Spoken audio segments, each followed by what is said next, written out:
ਪੰਕਜ ਬੰਧਨ ਪਾਦ ਪੰਕਜ ਬੰਧਨ ਸਿਮਰੋ ਅੰਗਦ ਦੁਖ ਨਿਕੰਦਨ ਅਮਰਦਾਸ ਗੁਰ ਹਿਰਦੈ ਧਿਆਵੋ ਜੀ ਹਿਰਦੈ ਧਿਆਵੋ ਸ੍ਰੀ ਗੁਰੂ ਰਾਮਦਾਸ ਗੁਣ ਗਾਵੋ ਗੁਰੂ ਅਰਜਨ ਬਿਗਨਨ ਕੇ ਨਾਸਕ ਬਿਗਨਨ ਕੇ ਹਰਿ ਗੋਬਿੰਦ ਸ਼ੁਭ ਮਤ ਪ੍ਰਕਾਸ਼ਕ ਸ੍ਰੀ ਹਰਿ ਰਾਇ ਨਮੋ ਕਰ ਜੋਰੀ ਸ੍ਰੀ ਹਰਿ ਕ੍ਰਿਸ਼ਨ ਮਨਾਉ ਬਹੁ ਤੇਗ ਬਹਾਦਰ ਪਰਮ ਕਿਰਪਾਲਾ ਜੀ ਪਰਮ ਕਿਰਪਾਲਾ ਸ੍ਰੀ ਗੁਰੂ ਗੋਬਿੰਦ ਸਿੰਘ ਤਾਰੋਂ ਤਾਰਾ ਪਾਰੇ ਪੁਨ ਪੁਨ ਸੀਸਾ ਵਾਹਿਗੁਰੂ ਪੁਨ ਪੁਨ ਸੀਸਾ ਬੰਦੋਂ ਬਾਰ ਬਾਰ ਜਗਦੀਸਾ ਏਕੰਕਾਰ ਸਤਿਗੁਰੂ ਤੇ ਪ੍ਰਸਾਦ ਸਚ ਵਾਹਿਗੁਰੂ ਜੀ ਕੀ ਫਤਿਹ ਹੈ ਬਿਘਨ ਬਿਨਾਸਨ ਜਿਸ ਮੈਂ ਅੰਮ੍ਰਿਤ ਗਿਆਨ ਹੈ ਮਾਨਕ ਭਗਤ ਵਿਰਾਗ ਗੁਰੂ ਗ੍ਰੰਥ ਸਾਹਿਬ ਉਦਦ ਬੰਦੋਂ ਕਰਿਅਨ ਜਜਨ ਭਜਨ ਮਮ ਖਾਲਸਾ ਖਾਲਸਾ ਪੂਜ ਬਿਜੋਗ ਦਾਸ ਗੋਬਿੰਦ ਫਤਿਹ ਖਾਲਸਾ ਦਰਸ ਪਰਸ ਮਿਟੇ ਸੋਗ ਆਤਮ ਰਸ ਜੋ ਜਾਨਹੀ ਸੋ ਹੈ ਖਾਲਸ ਦੇ ਪ੍ਰਭ ਮੈਂ ਮੋਹ ਮਹਿ ਤਾਸ ਮਹਿ ਚਕ ਨਾਹਿਨ ਭੇ ਮੋਹ ਕੀ ਉਚਰੈ ਸ਼ਾਸਤਰ ਖਟ ਪਿੰਗ ਗਿਰਨ ਚੜ ਜਾਏ ਆਂਦ ਲਖੈ ਬਦਰੋ ਸੁਨੈ ਜੋ ਕਾਲ ਕਿਰਪਾ ਕਹਾਂ ਬੁੱਧ ਪ੍ਰਭ ਤੁਛ ਹਮਾਰੀ ਵਰਨ ਸਕੈ ਮਹਿਮਾ ਜੋ ਤਿਹਾਰੀ ਹਮ ਨਾ ਸਕਤ ਕਰ ਸਿਫਤ ਤੁਮਾਰੀ ਆਪ ਲਿਹੋ ਤੁਮ ਕਥਾ ਹਮ ਨਾ ਸਕਤ ਕਰ ਸਿਫਤ ਤੁਮਾਰੀ ਆਪ ਲਿਹੋ ਤੁਮ ਕਥਾ ਸੁਧਾਰੀ। ਸਤਨਾਮ ਸ੍ਰੀ ਵਾਹਿਗੁਰੂ ਸਾਹਿਬ ਜੀਓ। ਦੋਹਰਾ ਬੜੀ ਪ੍ਰਾਤ ਕੁਟ ਕਰ ਗਇਓ ਨੰਦ ਚੰਦ ਨਿਰਪਾਸ ਸਮਝਾਇਓ ਬਹੁ ਬਿਦ ਕਹਿਓ ਕੀਜੈ ਬੈਰ ਵਿਨਾਸ਼। ਵਾਹਿਗੁਰੂ ਜੀ ਕਾ ਖਾਲਸਾ ਵਾਹਿਗੁਰੂ ਜੀ ਕੀ ਫਤਿਹ। ਧੰਨ ਧੰਨ ਗੁਰਦੇਵ ਜਿਸ ਸੰਗ ਹਰ ਜਪੇ ਗੁਰ ਕਿਰਪਾਲ ਜਬ ਭਏ ਤਾਂ ਔਗਣ ਸਭ ਛਪੇ। ਪਾਰ ਬ੍ਰਹਮ ਗੁਰਦੇਵ ਨੀਚੋਂ ਉੱਚ ਥਪੇ ਕਾਟ ਸਿਲਕ ਦੁਖ ਮਾਇਆ ਕਰ ਲੀਨੇ ਆਪ ਦਸੇ ਗੁਣ ਗਾਏ ਬੇਅੰਤ ਰਸਨਾ ਹਰ ਜਸੇ। ਪਤਿਤ ਪਾਵਨ ਭਗਤ ਵਛਲ ਕਿਰਪਾ ਨਿਦਾਨ ਸਤਿਗੁਰੂ ਸ੍ਰੀ ਗੁਰੂ ਗ੍ਰੰਥ ਸਾਹਿਬ ਜੀ ਮਹਾਰਾਜ ਸੱਚੇ ਪਾਤਸ਼ਾਹ ਜੀ ਦੀ ਪਾਵਨ ਪਵਿੱਤਰ ਹਜ਼ੂਰੀ ਵਿਖੇ ਸੰਧਿਆ ਦੇ ਦੀਵਾਨ ਸਜੇ ਹਨ।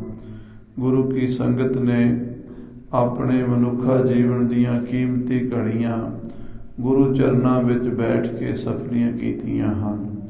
ਅੰਮ੍ਰਿਤਮਈ ਗੁਰਬਾਣੀ ਦਾ ਨਿਤਨੇਮ ਸੋਧਾ ਰਹਿਰਾਸ ਸਾਹਿਬ ਜੀ ਦੇ ਪਾਠ ਉਪਰੰਤ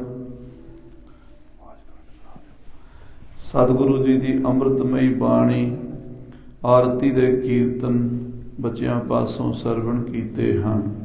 ਸੋ ਗੁਰੂ ਰੂਪ ਸਾਧ ਸੰਗਤ ਜੀ ਮਸਤਕ ਲੱਗੈ ਸਾਧ ਰੇਣ ਵਡਭਾਗ ਜਿਨ੍ਹਾਂ ਦੇ ਜਿਨ੍ਹਾਂ ਦੇ ਭਾਗ ਵੱਡੇ ਹੁੰਦੇ ਨੇ ਉਹਨਾਂ ਦੇ ਮੱਥੇ ਗੁਰੂ ਮਹਾਰਾਜ ਦੇ ਚਰਨਾਂ ਦੀ ਧੂੜੀ ਲੱਗ ਜਾਂਦੀ ਹੈ। ਉਹ ਗੁਰੂ ਕੀ ਬਾਣੀ ਦਾ ਕੀਰਤਨ ਕਥਾ ਹਰੀ ਜਸ ਸੁਣਦੇ ਹਨ। ਧੰਨ ਸ੍ਰੀ ਗੁਰੂ ਕਲਗੀਧਰ ਪਾਤਸ਼ਾਹ ਮਹਾਰਾਜ, ਪੰਥ ਦੇ ਵਾਲੀ, ਅੰਮ੍ਰਿਤ ਕੇ ਦਾਤੇ, ਸਰਬੰਸਦਾਨੀ ਸਤਿਗੁਰੂ ਜੀ ਨੇ ਅਨੰਤ ਕੌਤਕ ਕੀਤੇ ਹਨ। ਪਾਉਂਟਾ ਸਾਹਿਬ ਦੀ ਪਵਿੱਤਰ ਧਰਤੀ ਨੂੰ ਭਾਗ ਲਾਏ ਹਨ। ਜਮਨਾ ਦੇ ਕੰਢੇ ਤੇ ਸਤਿਗੁਰੂ ਜੀ ਨੇ ਅਵਤਾਰ ਧਾਰਿਆ ਸੀ। ਗੰਗਾ ਦੇ ਕੰਢੇ ਤੇ ਪਟਨਾ ਸਾਹਿਬ ਤਹੀ ਪ੍ਰਕਾਸ਼ ਹਮਾਰਾ ਭਇਓ, ਪਟਨਾ ਸ਼ਹਿਰ ਵਿਖੇ ਭਾਵ ਲਿਓ। ਉੱਥੇ ਗੰਗਾ 72 ਨਦੀਆਂ ਸਮੇਤ ਵਗਦੀ ਹੈ। ਇਸ ਕਰਕੇ ਉੱਥੇ ਸਤਿਗੁਰਾਂ ਦਾ ਅਵਤਾਰ ਅਸਥਾਨ ਹੈ। ਔਰ ਦੂਸਰਾ ਨਗਰ ਸ੍ਰੀ ਅਨੰਦਪੁਰ ਸਾਹਿਬ ਵਸਾਇਆ ਸੀ, ਉਹ ਵੀ ਦਰਿਆ ਸਤਲੁਜ ਦੇ ਕੰਢੇ ਤੇ ਵਸਾਇਆ ਸੀ। ਔਰ ਤੀਸਰਾ ਜੋ ਨਗਰ ਵਸਾਇਆ ਹੈ ਉਹ ਮਹਾਰਾਜ ਨੇ ਸ੍ਰੀ ਪਾਉਂਟਾ ਸਾਹਿਬ ਜਮਨਾ ਦੇ ਕੰਢੇ ਤੇ ਵਸਾਇਆ ਹੈ। ਤੇ ਅਖੀਰਲਾ ਡੇਰਾ ਸਤਿਗੁਰੂ ਜੀ ਨੇ ਸੱਚਖੰਡ ਸ੍ਰੀ ਹਜ਼ੂਰ ਸਾਹਿਬ ਗੋਦਾਵਰੀ ਨਦੀ ਦੇ ਕੰਢੇ ਤੇ ਲਾਇਆ ਹੈ। ਕਿਉਂਕਿ ਗੁਰਬਾਣੀ 'ਚ ਬਚਨ ਆਉਂਦਾ ਹੈ, ਤਿਨਾਂ ਦਰਿਆਵਾਂ ਸਿਓ ਦੋਸਤੀ। ਮਹਾਂਪੁਰਸ਼ਾਂ ਦੀ ਦਰਿਆਵਾਂ ਨਾਲ ਦੋਸਤੀ ਹੁੰਦੀ ਹੈ। ਕਿਉਂ? ਅੰਮ੍ਰਿਤ ਵੇਲੇ ਉੱਠਾਂਗੇ, ਇਸ਼ਨਾਨ ਕਰਾਂਗੇ, ਬਾਣੀ ਪੜ੍ਹਾਂਗੇ, ਨਾਮ ਜਪਾਂਗੇ। ਜਿੱਥੇ ਜਲ ਹੋਵੇਗਾ ਉੱਥੇ ਜੀਵਨ ਹੋਵੇਗਾ। ਸੋ ਜਮਨਾ ਦੇ ਕੰਢੇ ਤੇ ਭਾਗ ਲਾ ਦਿੱਤੇ। ਪਵਿੱਤਰ ਨਦੀ ਜਮਨਾ ਨੂੰ ਹੋਰ ਸੁਹਾਵਣਾ ਕਰ ਦਿੱਤਾ ਜਦੋਂ ਪਾਉਂਟਾ ਸਾਹਿਬ ਉੱਥੇ ਵਸ ਗਿਆ। ਸਤਿਗੁਰਾਂ ਦੀ ਮਹਿਮਾ, ਸਤਿਗੁਰਾਂ ਦਾ ਤਪ ਤੇਜ ਇਤਨਾ ਪਸਰਿਆ ਕਿ ਬਾਬਾ ਰਾਮ ਰਾਏ ਜੀ ਵਰਗੇ ਜਿਹੜੇ ਕੁਝ ਸਮੇਂ ਗੁਰੂ ਘਰ ਤੋਂ ਦੂਰ ਰਹਿ ਚੁੱਕੇ ਸਨ, ਉਹ ਵੀ ਹੁਣ ਗੁਰੂ ਘਰ ਦੇ ਨੇੜੇ ਲੱਗਣ ਦੀ ਸੋਚਣ ਲੱਗ ਪਏ ਹਨ। ਔਰ ਪੀਰ ਬੁੱਧੂ ਸ਼ਾਹ ਸਢੌਰੇ ਵਾਸੀ, ਜੋ ਪਰਮੇਸ਼ਰ ਦੇ ਅਕਾਲ ਪੁਰਖ ਦੇ ਸਰੂਪ ਦਾ ਮੁਤਲਾਸੀ ਸੀ, ਖੋਜੀ ਸੀ, ਉਹ ਵੀ 10ਵੇਂ ਪਾਤਸ਼ਾਹ ਜੀ ਦੇ ਦਰਸ਼ਨਾਂ ਦੇ ਲਈ ਸ੍ਰੀ ਪਾਉਂਟਾ ਸਾਹਿਬ ਆਇਆ। ਹਜੂਰ ਦੇ ਦਰਸ਼ਨ ਕਰਕੇ ਪੀਰ ਬੁੱਧੂ ਸ਼ਾਹ ਬਾਗੋ ਬਾਗ ਹੋ ਗਿਆ। ਨਿਹਾਲ ਨਿਹਾਲ ਨਿਹਾਲ ਨਿਹਾਲ ਐਸੀ ਅਵਸਥਾ 'ਚ ਪਹੁੰਚ ਗਿਆ। ਔਰ ਰਾਜਾ ਫਤਿਹ ਸ਼ਾਹ, ਇਹ ਸਾਧ ਸੰਗਤ ਜੀ ਸ੍ਰੀ ਹੇਮਕੁੰਟ ਸਾਹਿਬ ਦੇ ਰਸਤੇ ਵਿੱਚ ਇੱਕ ਰਿਆਸਤ ਆਉਂਦੀ ਹੈ ਟੀਰੀ ਗੜਵਾਲ, ਉੱਥੇ ਸ੍ਰੀਨਗਰ ਸ਼ਹਿਰ ਹੈ। ਉੱਥੋਂ ਦਾ ਰਾਜਾ ਸੀ ਫਤਿਹ ਸ਼ਾਹ। ਇਹਨੇ ਜਦੋਂ 10ਵੇਂ ਪਾਤਸ਼ਾਹ ਦੀ ਮਹਿਮਾ ਸੁਣੀ, ਇਹ ਮਹਾਰਾਜ ਦੇ ਦਰਸ਼ਨਾਂ ਲਈ ਚੱਲ ਕੇ ਆਇਆ। ਆਪਣੇ ਲਾਓ ਲਸ਼ਕਰ ਸਮੇਤ, ਆਪਣੇ ਮੰਤਰੀ ਮੰਡਲ ਸਮੇਤ ਰਾਜੇ ਨੇ ਪਾਉਂਟਾ ਸਾਹਿਬ ਹਾਜ਼ਰੀਆਂ ਭਰੀਆਂ। ਕਲਗੀਧਰ ਪਾਤਸ਼ਾਹ ਦੇ ਦਰਬਾਰ ਵਿੱਚ ਜਦੋਂ ਹਾਜ਼ਰ ਹੋਇਆ, 10ਵੇਂ ਪਾਤਸ਼ਾਹ ਦਾ ਜਾਹੋ ਜਲਾਲ ਤੱਕਿਆ, ਚਰਨਾਂ ਤੇ ਢਹਿ ਪਿਆ। ਤੇ ਕੁਝ ਸਮਾਂ ਰਹਿ ਕੇ ਜਦੋਂ ਜਾਣ ਲੱਗਾ, ਸਤਿਗੁਰੂ ਜੀ ਕਹਿੰਦੇ, ਰਾਜਾ ਜੀ ਅਜੇ ਜਾਣਾ ਨਹੀਂ, ਸਾਡੇ ਕੋਲ ਠਹਿਰੋ। ਰਾਤ ਰੱਖ ਲਿਆ ਤੇ ਮਾਮਾ ਕਿਰਪਾਲ ਚੰਦ ਜੀ ਨੂੰ ਭੇਜਿਆ ਵੀ ਮਾਮਾ ਜੀ ਤੁਸੀਂ ਜਾ ਕੇ ਰਾਜੇ ਨੂੰ ਸਮਝਾਓ ਵੀ ਮੇਦਨੀ ਪ੍ਰਕਾਸ਼ ਦੇ ਨਾਲ ਜਿਹੜੀ ਤੁਹਾਡੀ ਦੁਸ਼ਮਣੀ ਚੱਲੀ ਆਉਂਦੀ ਹੈ ਰਾਜੇ ਨਾਹਣ ਦੇ ਨਾਲ, ਜੇ ਅਸੀਂ ਉਹ ਦੁਸ਼ਮਣੀ ਖਤਮ ਕਰ ਦਈਏ, ਦੋਵਾਂ ਰਾਜਿਆਂ ਦਾ ਆਪਸ ਵਿੱਚ ਮਿਲਾਪ ਕਰਾ ਦਈਏ, ਸੁਲ੍ਹਾ ਕਰਾ ਦਈਏ, ਕਿੰਨਾ ਚੰਗਾ ਹੋਵੇਗਾ। ਰਾਜਾ ਫਤਿਹ ਸ਼ਾਹ ਤੇ ਇਸ ਗੱਲ ਤੇ ਰਾਜੀ ਹੋ ਗਿਆ। ਗੁਰੂ ਸਾਹਿਬ ਨੇ ਸਵੇਰੇ ਹੀ ਦੀਵਾਨ ਆਨੰਦ ਚੰਦ ਜੀ ਨੂੰ ਨਾਹਣ ਵੱਲ ਤੋਰ ਦਿੱਤਾ ਤੇ ਰਾਜਾ ਮੇਦਨੀ ਪ੍ਰਕਾਸ਼ ਨੂੰ ਸੱਦਾ ਭੇਜਿਆ ਵੀ ਅਸੀਂ ਰਾਜੇ ਫਤਿਹ ਸ਼ਾਹ ਨੂੰ ਰੋਕਿਆ ਹੋਇਆ, ਤੂੰ ਛੇਤੀ ਤੋਂ ਛੇਤੀ ਪਾਉਂਟਾ ਸਾਹਿਬ ਪਹੁੰਚ ਜਾ। ਰਾਜਾ ਨਾਹਣ ਉੱਥੋਂ 30 ਕਿਲੋਮੀਟਰ ਦੀ ਦੂਰੀ ਤੇ ਨਾਹਣ ਸ਼ਹਿਰ 'ਚ ਬੈਠਾ ਸੀ। ਮੇਦਨੀ ਪ੍ਰਕਾਸ਼ ਉਹ ਕਿਵੇਂ ਆਇਆ, ਅੱਜ ਦੇ ਪ੍ਰਕਰਣ ਦੀ ਇਹ ਕਥਾ ਹੈ। ਸਾਰੀ ਸੰਗਤ ਆਪਣੀਆਂ ਮਨ ਬਿਰਤੀਆਂ ਨੂੰ ਪੰਥ ਦੇ ਵਾਲੀ ਸਾਹਿਬੇ ਕਮਾਲ ਦਸ਼ਮੇਸ਼ ਪਿਤਾ ਸ੍ਰੀ ਗੁਰੂ ਗੋਬਿੰਦ ਸਿੰਘ ਸਾਹਿਬ ਜੀ ਦੇ ਚਰਨਾਂ 'ਚ ਇਕਾਗਰ ਕਰੀਏ। ਇੱਕ ਮਨ ਇੱਕ ਚਿੱਤ ਹੋ ਕੇ ਆਖੀਏ ਸਤਿਨਾਮ ਸ੍ਰੀ ਵਾਹਿਗੁਰੂ ਸਾਹਿਬ ਜੀ, ਸਤਿਨਾਮ ਸ੍ਰੀ ਵਾਹਿਗੁਰੂ ਸਾਹਿਬ ਜੀ। ਦੋਹਰਾ ਬੜੀ ਪ੍ਰਾਤ ਉੱਠ ਕਰ ਗਇਓ, ਨੰਦ ਚੰਦ ਨਿਰਪਾਸ। ਵੱਡੇ ਵੇਲੇ ਅੰਮ੍ਰਿਤ ਵੇਲੇ ਜਿੰਨਾ ਛੇਤੀ ਹੋ ਸਕਦਾ ਸੀ, ਦੀਵਾਨ ਆਨੰਦ ਚੰਦ ਸਵਾਰ ਹੋਇਆ ਘੋੜੇ ਤੇ, 2-4 ਬੰਦੇ ਨਾਲ ਲੈ ਕੇ ਭਾਈ ਆਨੰਦ ਚੰਦ ਪਾਉਂਟਾ ਸਾਹਿਬ ਤੋਂ ਚੱਲ ਪਿਆ ਤੇ 30 ਕਿਲੋਮੀਟਰ ਦਾ ਪੈਂਡਾ ਉਹਨੇ ਦਿਨ ਦੇ 9-10 ਵਜੇ ਤੱਕ ਪੂਰਾ ਕਰ ਲਿਆ। ਸਮਝਾਇਓ ਬਹੁ ਵਿਦ ਕਹਿਓ ਕੀਜੈ ਬੈਰ ਵਿਨਾਸ਼। ਤੇ ਜਾ ਕੇ ਰਾਜਾ ਮੇਦਨੀ ਪ੍ਰਕਾਸ਼ ਨੂੰ ਦੀਵਾਨ ਆਨੰਦ ਚੰਦ ਮਿਲਿਆ। ਦੀਵਾਨ ਨੇ ਜਾ ਕੇ ਗੁਰੂ ਸਾਹਿਬ ਵੱਲੋਂ ਰਾਜੇ ਨੂੰ ਆਸ਼ੀਰਵਾਦ ਦਿੱਤਾ ਔਰ ਆਖਿਆ, ਰਾਜਾ ਜੀ ਸਤਿਗੁਰੂ ਕਲਗੀਧਰ ਪਾਤਸ਼ਾਹ ਮਹਾਰਾਜ ਕਹਿੰਦੇ ਆ ਵੀ ਆਪਸ ਵਿੱਚ ਵੈਰ ਨਹੀਂ ਰੱਖੀਦਾ ਹੁੰਦਾ। ਗੁਰਮੁਖ ਵੈਰ ਵਿਰੋਧ ਗਵਾਵੈ, ਗੁਰਮੁਖ ਸਗਲੀ ਗਣਤ ਮਿਟਾਵੈ। ਜਿਹਦੇ ਮਨ ਵਿੱਚ ਵੈਰ ਵਿਰੋਧ ਹੁੰਦਾ ਉਹਦੇ ਮਨ 'ਚ ਸ਼ਾਂਤੀ ਨਹੀਂ ਆਉਂਦੀ, ਉਹਦੇ ਮਨ 'ਚ ਭਗਤੀ ਪਿਆਰ ਰਸ ਪੈਦਾ ਨਹੀਂ ਹੁੰਦਾ। ਇਸ ਕਰਕੇ ਆਪਣੇ ਮਨ ਨੂੰ ਨਿਰਮਲ ਕਰਨ ਦੇ ਲਈ ਸਤਿਗੁਰੂ ਜੀ ਕਹਿੰਦੇ ਆ ਵੀ ਰਾਜੇ ਫਤਿਹ ਸ਼ਾਹ ਨਾਲ ਜਿਹੜੀ ਤੁਹਾਡੀ ਦੁਸ਼ਮਣੀ ਚਲੀ ਆ ਰਹੀ ਹੈ ਉਹ ਦੂਰ ਕਰ ਦਿਓ। ਚੌਪਈ ਫਤਿਹ ਸ਼ਾਹ ਨਿਰਪ ਲਿਖ ਰਹਾਇਓ। ਦੀਵਾਨ ਆਨੰਦ ਚੰਦ ਨੇ ਦੱਸਿਆ ਕਿ ਰਾਜਾ ਜੀ ਗੁਰੂ ਮਹਾਰਾਜ 10ਵੇਂ ਪਾਤਸ਼ਾਹ ਦੇ ਕੋਲ ਰਾਜਾ ਫਤਿਹ ਸ਼ਾਹ ਦਰਸ਼ਨਾਂ ਲਈ ਆਇਆ ਹੋਇਆ ਹੈ।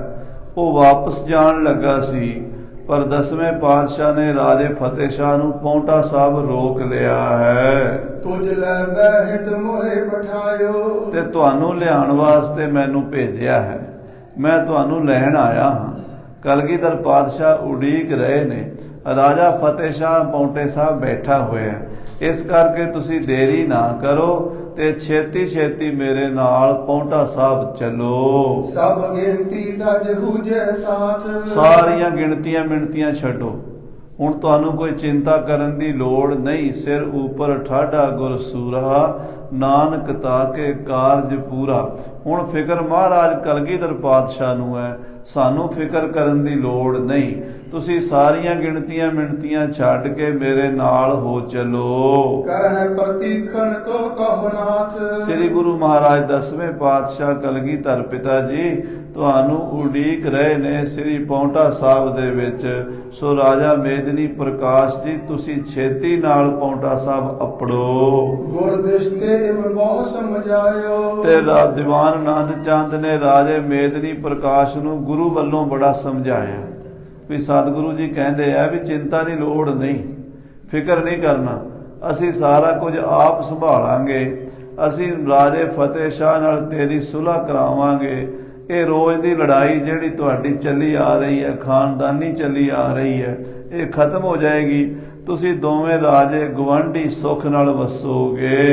ਜਿਉ ਕਿਉ ਕਰਨ ਰਿਪ ਸੰਗ ਚੜਾਇਓ। ਸੋ ਰਾਜੇ ਮੇਦਨੀ ਪ੍ਰਕਾਸ਼ ਨੂੰ ਦੀਵਾਨ ਆਨੰਦ ਚੰਦ ਨੇ ਪੂਰੀ ਤਰ੍ਹਾਂ ਸਮਝਾ ਬੁਝਾ ਕੇ ਆਪਣੇ ਨਾਲ ਘੋੜ ਸਵਾਰ ਕਰ ਲਿਆ, ਨਾਲ ਲੈ ਲਿਆ।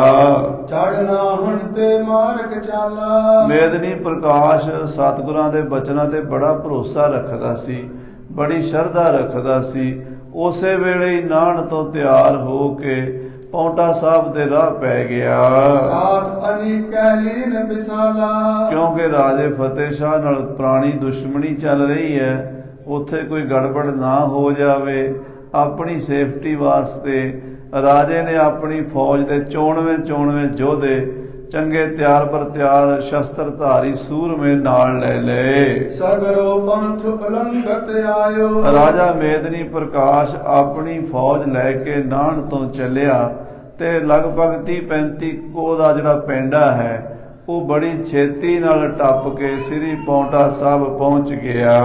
ਨਗਰ ਬਾਵਟੇ ਡੇਰਾ ਪਾਇਓ। ਰਾਤ ਤੱਕ ਸ਼ਾਮ ਤੱਕ ਆ ਗਿਆ ਤੇ ਪੌਂਟਾ ਸਾਹਿਬ ਡੇਰਾ ਪਾ ਲਿਆ ਰਾਜੇ ਮੇਦਨੀ ਪ੍ਰਕਾਸ਼ ਨੇ। ਇੱਕ ਦੇਸ਼ ਫਤਿਹ ਸ਼ਾਹ ਦਲ ਪਰਿਓ। ਇੱਕ ਪਾਸੇ ਜਮਨਾ ਦੇ ਰਾਜੇ ਫਤਿਹ ਸ਼ਾਹ ਦੀਆਂ ਫੌਜਾਂ ਦੀ ਛਾਉਣੀ ਪਈ ਹੋਈ ਸੀ ਤੇ ਦੂਜੇ ਪਾਸੇ ਰਾਜੇ ਮੇਦਨੀ ਪ੍ਰਕਾਸ਼ ਦੀ ਛਾਉਣੀ ਪੈ ਗਈ। ਦੇਸ਼ ਦੂਸਰ ਮਹਿਆਨ ਉਤਰਿਓ। ਦੂਜੇ ਪਾਸੇ ਰਾਜਾ ਮੇਦਨੀ ਪ੍ਰਕਾਸ਼ ਆ ਉਤਰਿਆ। ਪੌਂਟਾ ਸਾਹਿਬ ਇੱਕ ਪਾਸੇ ਗੁਰੂ ਦੀਆਂ ਫੌਜਾਂ ਹਨ, ਇੱਕ ਪਾਸੇ ਰਾਜੇ ਫਤਿਹ ਸ਼ਾਹ ਦੀਆਂ ਫੌਜਾਂ ਹਨ, ਇੱਕ ਪਾਸੇ ਰਾਜੇ ਮੇਦਨੀ ਪ੍ਰਕਾਸ਼ ਦੀਆਂ ਫੌਜਾਂ ਹਨ। ਜਮਨਾ ਦੇ ਕੰਢੇ ਮੀਲਾਂ ਵਿੱਚ ਘੋੜੇ ਹੀ ਹਿਣਕਦੇ ਸੁਣਾਈ ਦਿੰਦੇ ਹਨ। ਤਬ ਪ੍ਰਭ ਕੋ ਮਿਲ ਬਹਿਤ ਚਾਹਿਓ। ਰਾਜਾ ਮੇਦਨੀ ਪ੍ਰਕਾਸ਼ ਪੌਂਟਾ ਸਾਹਿਬ ਅਪੜ ਕੇ ਮਹਾਰਾਜ 10ਵੇਂ ਪਾਤਸ਼ਾਹ ਨੂੰ ਮਿਲਣ ਵਾਸਤੇ, ਕਿਉਂਕਿ ਪਹਿਲਾਂ ਗੁਰੂ ਸਾਹਿਬ ਨੂੰ ਮਿਲਣਾ ਜ਼ਰੂਰੀ ਹੈ। ਆਪਣਾ ਸਾਰਾ ਪੱਖ ਸੁਣਾਵਾਂਗਾ, ਆਪਣੀਆਂ ਸਾਰੀਆਂ ਸਮੱਸਿਆ ਦੱਸਾਂਗਾ। ਰਾਜੇ ਫਤਿਹ ਸ਼ਾਹ ਵੱਲੋਂ ਟੀਰੀ ਗੜਵਾਲ ਦੀ ਰਿਆਸਤ ਵੱਲੋਂ ਜਿਹੜੀਆਂ ਸਾਡੇ ਨਾਲ ਪਹਿਲਾਂ ਵਧੀਕੀਆਂ ਹੋਈਆਂ ਨੇ ਉਹ ਵੀ ਦੱਸਾਂਗਾ।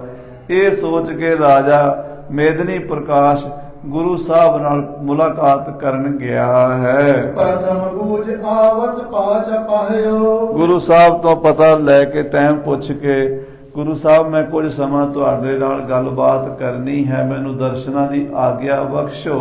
ਤੇ ਰਾਜਾ ਮੇਦਨੀ ਪ੍ਰਕਾਸ਼ ਕੱਲਾ ਹੀ ਸਤਿਗੁਰੂ ਜੀ ਦੇ ਕੋਲ ਆਇਆ ਹੈ। ਪਗ ਪੰਕਜ ਕੋ ਕੀਨ ਪ੍ਰਣਾਮ। ਮੇਦਨੀ ਪ੍ਰਕਾਸ਼ ਨੇ ਆ ਕੇ ਮਹਾਰਾਜ 10ਵੇਂ ਪਾਤਸ਼ਾਹ ਜੀ ਦੇ ਚਰਨ ਕਮਲਾਂ ਤੇ ਪ੍ਰਣਾਮ ਕੀਤੀ ਹੈ, ਮੱਥਾ ਟੇਕਿਆ ਹੈ। ਹਰਿ ਦਰਸ ਪਾਏ ਅਬਰਾਮ। ਸਤਿਗੁਰਾਂ ਜੀ ਦੇ ਸੁੰਦਰ ਸਰੂਪ ਦੇ ਦਰਸ਼ਨ ਕਰਕੇ ਰਾਜਾ ਮੇਦਨੀ ਪ੍ਰਕਾਸ਼ ਬੜਾ ਖੁਸ਼ ਹੋਇਆ ਹੈ। ਸ੍ਰੀ ਕਲਗੀਧਰ ਨਿਰਭ ਸਨਮਾਨਾ। ਮਹਾਰਾਜ 10ਵੇਂ ਪਾਤਸ਼ਾਹ ਜੀ ਨੇ ਰਾਜਾ ਮੇਦਨੀ ਪ੍ਰਕਾਸ਼ ਦਾ ਬੜਾ ਸਨਮਾਨ ਕੀਤਾ ਹੈ, ਉਸ ਨੂੰ ਜੀ ਆਇਆਂ ਕਿਹਾ ਹੈ, ਬੜੇ ਆਦਰ ਨਾਲ ਆਪਣੇ ਨੇੜੇ ਬਿਠਾਇਆ ਹੈ। ਮਿਟਨ ਵਿਰੋਧ ਪ੍ਰਸੰਗ ਬਖਾਨਾ। ਰਾਜਾ ਮੇਦਨੀ ਪ੍ਰਕਾਸ਼ ਨੂੰ ਮਹਾਰਾਜ ਕਹਿਣ ਲੱਗੇ, ਦੇਖੋ ਰਾਜਾ ਜੀ, ਗੁਰੂ ਨਾਨਕ ਦੇ ਘਰ ਦੀ ਇਹ ਖੂਬੀ ਹੈ, ਗੁਰੂ ਨਾਨਕ ਦਾ ਇਹ ਉਪਦੇਸ਼ ਹੈ, ਹੋਏ ਇਕੱਤਰ ਮਿਲੋ ਮੇਰੇ ਭਾਈ, ਦੁਬਦਾ ਦੂਰ ਕਰੋ ਲਿਵ ਲਾਏ, ਹਰ ਨਾਮੈ ਕੇ ਹੋਵੋ ਜੋੜੀ, ਗੁਰਮੁਖ ਬੈਸੋ ਸਫਾ ਵਿਛਾਏ। ਬਾਬੇ ਨਾਨਕ ਨੇ ਪੂਰੀ ਦੁਨੀਆ ਦੇ ਸਿਰ ਜੋੜੇ ਹਨ, ਸਾਡੀ ਉਹ ਡਿਊਟੀ ਗੁਰੂ ਨਾਨਕ ਨੇ ਲਾਈ ਹੋਈ ਹੈ। ਅਸੀਂ ਇਸੇ ਗੱਲ ਵਿੱਚ ਰਾਜੀ ਹਾਂ ਵੀ ਤੁਹਾਡਾ ਵਿਰੋਧ ਮਿਟ ਜਾਵੇ। ਜਿਹੜੀ ਆਪਸ 'ਚ ਤੁਹਾਡੀ ਦੋ ਰਿਆਸਤਾਂ ਦੀ ਦੁਸ਼ਮਣੀ ਚੱਲੀ ਆਉਂਦੀ ਹੈ, ਖਹਿਬਾਜੀ ਚੱਲੀ ਆਉਂਦੀ ਹੈ, ਲੜਾਈ ਝਗੜਾ ਹੁੰਦਾ ਹੈ, ਆਪਸ ਵਿੱਚ ਖੂਨ ਖਰਾਬਾ ਕਰਦੇ ਹੋ, ਬੰਦੇ ਮਾਰਦੇ ਹੋ, ਕੀ ਮਿਲਦਾ ਹੈ? ਜੇ ਤੁਹਾਡੀ ਦੋਵਾਂ ਰਾਜਿਆਂ ਦੀ ਸੁਲ੍ਹਾ ਹੋ ਜਾਵੇ ਤਾਂ ਦੋਵਾਂ ਦਾ ਭਲਾ ਹੋਵੇਗਾ, ਦੋਵਾਂ ਨੂੰ ਫਾਇਦਾ ਹੋਵੇਗਾ। ਸੁਨਤ ਭਾਉ ਕੇ ਬਾਗ ਬਖਾਨੈ। ਜਦੋਂ ਮਹਾਰਾਜ 10ਵੇਂ ਪਾਤਸ਼ਾਹ ਜੀ ਨੇ ਰਾਜੇ ਮੇਦਨੀ ਪ੍ਰਕਾਸ਼ ਨੂੰ ਪਿਆਰ ਨਾਲ ਇਹ ਗੱਲ ਕਹੀ ਤੇ ਰਾਜਾ ਹੱਥ ਜੋੜ ਕੇ ਬੋਲਿਆ, ਕਹਿਓ ਆਪ ਕੋ ਹਮ ਸਭ ਮਾਨੈ। ਕਹਿਣ ਲੱਗਾ, ਮਹਾਰਾਜ ਤੁਹਾਡਾ ਕਿਹਾ ਅਸੀਂ ਮੋੜ ਹੀ ਨਹੀਂ ਸਕਦੇ, ਜੋ ਤੁਸੀਂ ਕਹੋਗੇ ਅਸੀਂ ਮੰਨਾਂਗੇ। ਅਸੀਂ ਤਾਂ ਤੁਹਾਡੇ ਤਾਬੇਦਾਰ ਹਾਂ, ਤੁਹਾਡੇ ਸੇਵਕ ਹਾਂ, ਤੁਸੀਂ ਸਾਡੇ ਪੀਰ ਮੁਰਸ਼ਦ ਗੁਰੂ ਸਭ ਕੁਝ ਤੁਸੀਂ ਹੋ। ਸੱਚੇ ਪਾਤਸ਼ਾਹ ਅਸੀਂ ਤੁਹਾਡਾ ਕਿਹਾ ਕਿਵੇਂ ਮੋੜ ਸਕਦੇ ਹਾਂ? ਜਿਸ ਪ੍ਰਕਾਰ ਹਿਤ ਹੋਏ ਹਮਾਰਾ। ਇਹ ਮਹਾਰਾਜ ਤੁਸੀਂ ਸਾਡਾ ਭਲਾ ਹੀ ਕਰੋਗੇ, ਕਿਉਂਕਿ ਸਤਿਗੁਰੂ ਸਭਨਾ ਦਾ ਭਲਾ ਮਨਾਏਂਦਾ। ਸਤਿਗੁਰੂ ਦੇ ਸਾਰੀ ਦੁਨੀਆ ਦਾ ਭਲਾ ਕਰਦੇ ਨੇ, ਆਪਣੇ ਸੇਵਕਾਂ ਦਾ ਕਿਉਂ ਨਹੀਂ ਕਰਨਗੇ? ਮਹਾਰਾਜ ਅਸੀਂ ਆਪ ਜੀ ਦੇ ਸੇਵਕ ਹਾਂ ਤੇ ਸਾਡਾ ਤੁਸੀਂ ਭਲਾ ਹੀ ਸੋਚੋਗੇ। ਕਿਰਪਾ ਧਾਰ ਸੋ ਕਰੋ ਉਚਾਰਾ। ਮਹਾਰਾਜ ਜਿਵੇਂ ਸਾਡਾ ਭਲਾ ਹੁੰਦਾ ਹੈ ਆਪ ਕਿਰਪਾ ਕਰਕੇ ਉਵੇਂ ਹੀ ਕਰ ਦਿਓ, ਸਾਡਾ ਭਲਾ ਹੋਣਾ ਚਾਹੀਦਾ ਹੈ। ਸਤਿਗੁਰ ਕਹਿਓ ਪ੍ਰਾਤ ਜਬ ਹੋਏ। ਮਹਾਰਾਜ ਕਹਿਣ ਲੱਗੇ, ਠੀਕ ਹੈ ਰਾਜਾ ਜੀ, ਫਿਰ ਅਸੀਂ ਕੱਲ ਤੁਹਾਡੀ ਦੋਵਾਂ ਰਾਜਿਆਂ ਦੀ ਜੱਫੀ ਪਵਾ ਦੇਣੀ ਹੈ, ਅਸੀਂ ਤੁਹਾਡਾ ਪਿਆਰ ਬਣਾ ਦੇਣਾ, ਤੁਹਾਡੀ ਦੁਸ਼ਮਣੀ ਲੜਾਈ ਝਗੜਾ ਮਿਟਾ ਦੇਣਾ। ਕੱਲ ਜਦੋਂ ਸਵੇਰਾ ਹੋਵੇਗਾ ਕਰ ਹਕਾਰਨ ਆਵੋ ਤੋਏ। ਅਸੀਂ ਤੁਹਾਨੂੰ ਦੋਵਾਂ ਨੂੰ ਸੱਦਾਂਗੇ। ਇੱਕ ਪਾਸੇ ਰਾਜਾ ਮੇਦਨੀ ਪ੍ਰਕਾਸ਼ ਤੁਸੀਂ ਆਓਗੇ ਤੇ ਦੂਜੇ ਪਾਸੇ ਰਾਜਾ ਫਤਿਹ ਸ਼ਾਹ ਗੜਵਾਲ ਵਾਲਾ ਆਵੇਗਾ। ਮਿਲੋ ਪ੍ਰੇਮ ਤੇ ਤਜੋ ਵਿਕਾਰ। ਇਹ ਤੁਸੀਂ ਆਪਸ ਵਿੱਚ ਮਿਲਣਾ ਹੈ ਪ੍ਰੇਮ ਨਾਲ, ਤੇ ਜਿਹੜਾ ਤੁਹਾਡਾ ਪਿਛਲਾ ਵਿਗਾੜ ਪਿਆ ਹੋਇਆ ਹੈ, ਦੁਸ਼ਮਣੀ ਪਈ ਹੋਈ ਹੈ, ਆਪਸ ਵਿੱਚ ਕਲਾ ਕਲੇਸ਼ ਕਰਦੇ ਖਹਿਬਾਜੀ ਰੱਖਦੇ ਹੋ, ਉਹ ਛੱਡ ਦਿਓ। ਮਨ ਸਾਫ਼ ਕਰਕੇ ਆਇਆ ਜੇ, ਗੁਰੂ ਨਾਨਕ ਦੇ ਘਰ ਤੋਂ ਦੋਵਾਂ ਨੂੰ ਬੜੀਆਂ ਬਰਕਤਾਂ ਮਿਲ ਜਾਣਗੀਆਂ। ਹਮਨੇ ਤੁਮਰੋ ਹਿਤ ਨਿਰਧਾਰ। ਅਸੀਂ ਤੁਹਾਡਾ ਭਲਾ ਸੋਚ ਕੇ ਇਹ ਸੋਚਿਆ ਵੀ ਦੋਵਾਂ ਦੀ ਸੁਲ੍ਹਾ ਕਰਾ ਦਈਏ। ਰਾਜਾ ਫਤਿਹ ਸ਼ਾਹ ਵਾਪਸ ਚੱਲਿਆ ਸੀ, ਅਸੀਂ ਉਹਨੂੰ ਰੋਕ ਲਿਆ ਵੀ 2-4 ਦਿਨ ਇੱਥੇ ਰੁਕ ਜਾ, ਤੁਹਾਡੀ ਦੋਵਾਂ ਰਾਜਿਆਂ ਦੀ ਸੁਲ੍ਹਾ ਕਰਾਣੀ ਹੈ। ਉਹ ਮੰਨ ਗਿਆ ਤੇ ਤੁਸੀਂ ਵੀ ਮੰਨ ਗਏ ਹੋ ਰਾਜਾ ਜੀ। ਕੱਲ ਨੂੰ ਅਸੀਂ ਤੁਹਾਨੂੰ ਦੋਵਾਂ ਨੂੰ ਇਕੱਠਿਆਂ ਬਿਠਾਵਾਂਗੇ।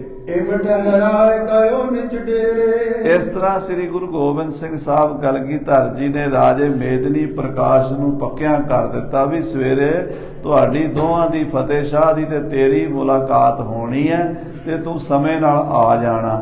ਉਹ ਵੀ ਕਹਿਣ ਲੱਗਾ, ਠੀਕ ਹੈ ਮਹਾਰਾਜ, ਮੈਂ ਮੌਕੇ ਤੇ ਪਹੁੰਚਾਂਗਾ ਤੇ ਆਪ ਜੀ ਜਿਵੇਂ ਵੀ ਫੈਸਲਾ ਕਰਾਓਗੇ ਉਹ ਮੈਂ ਪ੍ਰਵਾਨ ਕਰਾਂਗਾ। ਇਹ ਕਹਿ ਕੇ ਰਾਜਾ ਮੇਦਨੀ ਪ੍ਰਕਾਸ਼ ਆਪਣੇ ਤੰਬੂ ਵਿੱਚ ਚਲਾ ਗਿਆ।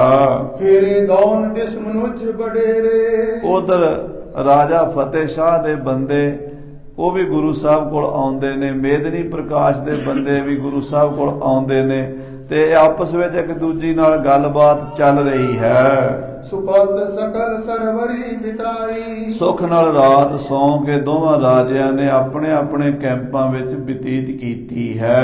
भई प्रात तैयारी करवाई। ਜਦੋਂ ਅਗਲਾ ਦਿਨ ਹੋਇਆ, ਸਵੇਰ ਹੋਈ, 10ਵੇਂ ਪਾਤਸ਼ਾਹ ਜੀ ਨੇ ਆਪਣਾ ਬੇਸ਼ਕੀਮਤੀ ਤੰਬੂ ਲਵਾਇਆ। ਇਹ ਤੰਬੂ ਸਾਧ ਸੰਗਤ ਜੀ 2.5 ਲੱਖ ਰੁਪਏ ਦਾ ਬਣਿਆ ਸੀ ਕਾਬਲ ਦੇ ਵਿੱਚ। ਕਾਬਲ ਦਾ ਇੱਕ ਮਸੰਦ ਬੜਾ ਧਨੀ ਮਸੰਦ ਸੀ, ਗੁਰੂ ਘਰ ਦਾ ਬਹੁਤ ਸ਼ਰਧਾਲੂ ਤੇ ਪ੍ਰੇਮੀ ਸੱਚਾ ਸਿੱਖ ਸੀ। ਉਸ ਮਸੰਦ ਨੇ ਜਾ ਕੇ ਕਹਿੰਦੇ ਕਾਰੀਗਰਾਂ ਨੂੰ ਵੇਖਿਆ, ਉਹ ਕਾਰਖਾਨੇ 'ਚ ਤੰਬੂ ਬਣਾ ਰਹੇ ਸਨ। ਬੜਾ ਆਲੀਸ਼ਾਨ ਬੜਾ ਸੋਹਣਾ ਤੰਬੂ ਬਣ ਰਿਹਾ ਸੀ। ਸਿੱਖ ਨੇ ਪੁੱਛਿਆ ਇਹ ਤੰਬੂ ਕਿਹਦੇ ਵਾਸਤੇ ਬਣ ਰਿਹਾ ਹੈ? ਕਾਰੀਗਰਾਂ ਨੇ ਕਿਹਾ ਇਹ ਦਿੱਲੀ ਦੇ ਬਾਦਸ਼ਾਹ ਔਰੰਗਜ਼ੇਬ ਦਾ ਤੰਬੂ ਹੈ, ਇਹ ਉਹਦੇ ਵਾਸਤੇ ਬਣ ਕੇ ਦਿੱਲੀ ਜਾਏਗਾ। ਉਹਨੇ ਪੁੱਛਿਆ ਇੱਥੇ ਕਿੰਨੇ ਪੈਸੇ ਲੱਗੇ, ਕਿੰਨੇ ਦਾ ਬਣੇਗਾ? ਉਹ ਕਹਿੰਦੇ ਇਹ 1.25 ਲੱਖ ਰੁਪਏ ਦਾ ਬਣੇਗਾ। ਸਿੱਖ ਕਹਿਣ ਲੱਗਾ ਮੈਂ 2.5 ਲੱਖ ਖਰਚਣਾ, ਇਹਦੇ ਨਾਲੋਂ ਡਬਲ ਸੋਹਣਾ ਤੰਬੂ ਹੋਣਾ ਚਾਹੀਦਾ ਜਿਹੜਾ ਮੇਰੇ ਸੱਚੇ ਪਾਤਸ਼ਾਹ ਦੇ ਵਾਸਤੇ ਬਣਾਓ। ਬੜਾ ਆਲੀਸ਼ਾਨ ਬਹੁਤ ਵੱਡਾ ਤੰਬੂ ਤਿਆਰ ਕਰਾਇਆ। 1 ਸਾਲ ਤਾਂ ਉਹ ਬਣਦਾ ਹੀ ਰਿਹਾ। 1 ਸਾਲ ਲਗਾਤਾਰ ਸੈਂਕੜੇ ਕਾਰੀਗਰ ਲੱਗੇ ਰਹੇ ਤਾਂ ਜਾ ਕੇ ਉਹ ਤੰਬੂ 2.5 ਲੱਖ ਦਾ ਬਣਿਆ ਸੀ। ਉਹਦੇ ਵਿੱਚ ਸੋਨੇ ਦੀਆਂ ਚੋਭਾਂ ਸਨ, ਉਹਦੇ ਵਿੱਚ ਸੋਹਣੇ ਸੋਹਣੇ ਮਖਮਲੀ ਚੰਦੋਏ ਸਨ, ਬੜੀਆਂ ਸੋਹਣੀਆਂ ਕਨਾਤਾਂ ਸਨ ਤੇ ਬੜੇ ਸੋਹਣੇ ਉੱਤੇ ਕਲਸ ਲੱਗੇ, ਗੁੰਬਜ ਲੱਗੇ ਹੋਏ। ਇੰਜ ਲੱਗਦਾ ਸੀ ਜਿਵੇਂ ਮਹਿਲ ਬਣਿਆ ਹੁੰਦਾ ਹੈ। ਬਹੁਤ ਆਲੀਸ਼ਾਨ ਕੀਮਤੀ ਉਹ ਤੰਬੂ 100 ਗੱਡਿਆਂ ਤੇ ਲੱਦ ਕੇ ਸ੍ਰੀ ਅਨੰਦਪੁਰ ਸਾਹਿਬ ਆਇਆ ਸੀ। ਇਸੇ ਤੰਬੂ ਤੇ ਰਾਜਾ ਭੀਮ ਚੰਦ ਬੇਈਮਾਨ ਹੋ ਗਿਆ ਸੀ ਕਿ ਗੁਰੂ ਸਾਹਿਬ ਮੈਨੂੰ ਦੇ ਦੇਣ ਤੇ ਮੈਂ ਪਿੱਛੋਂ ਮੁੱਕਰ ਜਾਵਾਂਗਾ, ਤੇ ਗੁਰੂ ਸਾਹਿਬ ਨਾਲ ਵਿਰੋਧ ਕਰਦਾ ਸੀ। ਸੋ ਸਾਧ ਸੰਗਤ ਜੀ, ਮਹਾਰਾਜ ਨੇ ਤੰਬੂ ਲਵਾਇਆ ਹੈ, ਗਲੀਚੇ ਵਿਛਾਏ ਹਨ, ਬੜਾ ਸੋਹਣਾ ਦਰਬਾਰ ਅੱਜ ਸਜੇਗਾ ਪੌਂਟਾ ਸਾਹਿਬ ਵਿਖੇ। ਕਰਿਓ ਫਰਾਸ਼ਨ ਫਰਸ਼ ਵਿਸਾਲਾ। ਜਿਹੜੇ ਫਰਾਸ਼ ਥੱਲੇ ਫਰਸ਼ ਵਿਛਾਉਂਦੇ ਨੇ, ਆ ਗਲੀਚੇ ਵਿਛਾਉਂਦੇ ਨੇ, ਦਰੀਆਂ ਵਿਛਾਉਂਦੇ ਨੇ, ਚਾਦਰਾਂ ਵਿਛਾਉਂਦੇ ਨੇ, ਚੰਦੋਏ ਲਾਉਂਦੇ ਨੇ, ਸਿੰਘਾਸਣ ਸਵਾਰਦੇ ਨੇ, ਜਿਹੜੇ ਦਰਬਾਰ ਨੂੰ ਸ਼ਿੰਗਾਰਦੇ ਨੇ ਉਹਨਾਂ ਨੂੰ ਫਰਾਸ਼ ਕਹਿੰਦੇ ਨੇ। ਉਹਨਾਂ ਫਰਾਸ਼ਾਂ ਨੇ ਆ ਕੇ ਫਰਸ਼ ਵਿਛਾ ਦਿੱਤੇ ਹਨ। ਰੰਗ ਅਨੇਕਨ ਕੋ ਛਬ ਵਾਲਾ। ਬੜੇ ਰੰਗ ਰੰਗ ਦੇ ਸੋਹਣੇ ਸੋਹਣੇ ਗਲੀਚੇ ਵਿਛਾਏ ਗਏ ਹਨ ਤੇ ਚਾਦਰਾਂ ਬੜੀਆਂ ਸੁੰਦਰ ਵਿਛਾਈਆਂ ਗਈਆਂ ਹਨ। ਮਖਮਲੀ ਸੇਜਾਂ ਬਣ ਲੱਗੀਆਂ ਹਨ, ਕਿਉਂਕਿ ਛੋਟੇ ਮੋਟੇ ਬੰਦਿਆਂ ਨੇ ਨਹੀਂ ਆਉਣਾ, ਰਾਜਿਆਂ ਮਹਾਰਾਜਿਆਂ ਨੇ ਆਉਣਾ ਹੈ। ਰਾਜਿਆਂ ਮਹਾਰਾਜਿਆਂ ਦੇ ਮੰਤਰੀ, ਵਜ਼ੀਰ, ਅਮੀਰ, ਵੱਡੇ ਵੱਡੇ ਲੋਕ ਆਉਣੇ ਹਨ ਤੇ ਵੱਡਿਆਂ ਤੋਂ ਵੱਡੇ ਕਲਗੀਧਰ ਪਾਤਸ਼ਾਹ ਦੇ ਵਿੱਚ ਬੈਠਣਾ ਹੈ। ਇਸ ਕਰਕੇ ਅੱਜ ਰਾਜਿਆਂ ਮਹਾਰਾਜਿਆਂ ਦਾ ਦਰਬਾਰ ਜਿਵੇਂ ਹੁੰਦਾ ਇਵੇਂ ਕਲਗੀਧਰ ਪਾਤਸ਼ਾਹ ਦਾ ਦਰਬਾਰ ਸਜਿਆ ਹੈ। बीच सिंहासन करियो डसावन। ਉਸ ਸੋਹਣੇ ਤੰਬੂ ਦੇ ਵਿਚਕਾਰ ਬੜਾ ਸੁੰਦਰ ਵੱਡਾ ਸਿੰਘਾਸਨ ਵਿਛਾਇਆ ਗਿਆ ਹੈ, ਜਿਹਦੇ ਤੇ ਸ੍ਰੀ ਗੁਰੂ ਗੋਬਿੰਦ ਸਿੰਘ ਸਾਹਿਬ ਮਹਾਰਾਜ ਜੀ ਬਿਰਾਜਮਾਨ ਹੋਣਗੇ। करे मसंद सुभट बुलवावन। ਮਹਾਰਾਜ ਨੇ ਆਪਣੇ ਸਾਰਿਆਂ ਮਸੰਦਾਂ ਨੂੰ ਕਿਹਾ ਹੈ ਵੀ ਵਧੀਆ ਵਧੀਆ ਸ਼ਸਤਰ ਤੇ ਬਸਤਰ ਪਹਿਨ ਕੇ ਆਓ। लग्यो दीवान महान सुजाना। ਸ੍ਰੀ ਗੁਰੂ ਗੋਬਿੰਦ ਸਿੰਘ ਸਾਹਿਬ ਦਾ ਬੜਾ ਸੁੰਦਰ ਦਰਬਾਰ ਸਜਿਆ ਹੈ। ਸਾਰੇ ਗੁਰੂ ਘਰ ਦੇ ਮੁਖਤਿਆਰ, ਜ਼ਿੰਮੇਵਾਰ, ਦੀਵਾਨ ਆਨੰਦ ਚੰਦ, ਪੰਡਤ ਦਇਆ ਰਾਮ, ਜਾਤੀ ਦੇ ਹੋਰ ਜਿਹੜੇ ਸੂਰਮੇ ਸਨ, ਪੰਡਤ ਗੰਗਾ ਰਾਮ ਜੀ, ਭਾਈ ਗੰਗਾ ਰਾਮ ਜੀ, ਮਾਹਰ ਚੰਦ ਜੀ, ਗੁਲਾਬ ਚੰਦ ਜੀ, ਇਹ ਸਾਰੇ ਹੀ ਸ਼ਸਤਰਾਂ ਨਾਲ ਸਜ ਕੇ ਆ ਗਏ ਨੇ।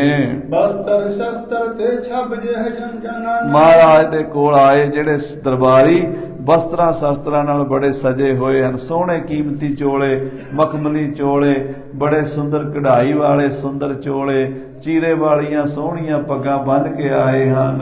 पुन कलगीधर घर शमशेर। ਫਿਰ ਮਹਾਰਾਜ 10ਵੇਂ ਪਾਤਸ਼ਾਹ ਆਪਣੇ ਨਿਤਨੇਮ ਤੋਂ ਵਿਹਲੇ ਹੋ ਕੇ ਸ਼ਸਤਰ ਬਸਤਰ ਸਜਾਏ ਨੇ। ਸੋਨੇ ਦੇ ਮੁੱਠੇ ਵਾਲੀ ਬੜੀ ਕੀਮਤੀ ਤਲਵਾਰ ਗਾਤਰੇ 'ਚ ਪਹਿਨੀ ਹੈ, ਧਨ ਸਰ ਕਰ ਦੀਪਕ ਸਮਸ਼ੇਰ, ਔਰ ਤੀਰਾਂ ਦਾ ਪੱਥਾ ਮੋਢੇ ਤੇ ਸਜਾਇਆ ਹੈ, ਔਰ ਸ਼ਸਤਰਾਂ ਬਸਤਰਾਂ ਨਾਲ ਕਮਰ ਕਸਾ ਕਰਕੇ ਇੰਜ ਲੱਗਦੇ ਨੇ ਜਿਵੇਂ ਬੱਬਰ ਸ਼ੇਰ ਹੁੰਦਾ ਹੈ। ਆਵਤ ਵੇਖ ਉਠੇ ਸਭ ਆਗੇ, ਜਦੋਂ ਮਹਾਰਾਜ ਕਲਗੀਧਰ ਕਲਗੀਆਂ ਤੋੜੇ ਸਜਾ ਕੇ ਸੁੰਦਰ ਕੀਮਤੀ ਹਜ਼ਾਰਾਂ ਰੁਪਇਆਂ ਦਾ ਚੋਲਾ ਪਹਿਨਿਆ ਹੈ, ਗਲ ਵਿੱਚ ਮੋਤੀਆਂ ਦੀ ਮਾਲਾ ਹੈ, ਡੋਲਿਆਂ ਦੇ ਉੱਤੇ ਸੋਨੇ ਦੇ ਭੁਜਦੰਡ ਬੰਨੇ ਹੋਏ ਨੇ, ਉੱਤੇ ਕਲਗੀ ਜਿਗਾ ਸ਼ੋਭਾ ਪਾ ਰਹੀ ਹੈ। ਸ਼ਸਤਰਾਂ ਤੇ ਬਸਤਰਾਂ ਨਾਲ ਸਜੇ ਹੋਏ ਹਜੂਰ 10ਵੇਂ ਪਾਤਸ਼ਾਹ ਜਦੋਂ ਆਏ ਨੇ, ਸਾਰੀਆਂ ਸੰਗਤਾਂ ਸਾਰੇ ਰਾਜੇ ਮਹਾਰਾਜੇ ਹੱਥ ਜੋੜ ਕੇ ਖਲੋ ਗਏ ਨੇ।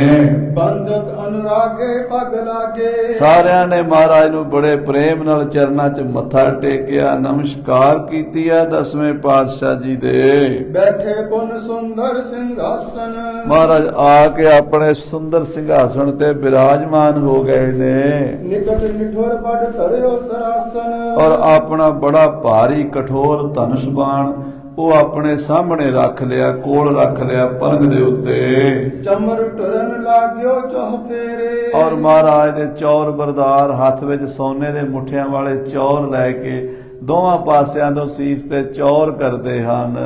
ਖਰੇ ਡੰਡ ਤਰ ਕੰਚਨ ਕੇਰੇ, ਔਰ ਚੋਬਦਾਰਾਂ ਨੇ ਸੋਨੇ ਦੀਆਂ ਡਾਂਗਾਂ ਸੋਨੇ ਦੀਆਂ ਚੋਭਾਂ ਹੱਥ ਵਿੱਚ ਫੜੀਆਂ ਹੋਈਆਂ ਨੇ, ਉਹ ਦੋਵੇਂ ਪਾਸੇ ਸੋਨੇ ਦੀਆਂ ਚੋਭਾਂ ਲੈ ਕੇ ਖਲੋਤੇ ਨੇ।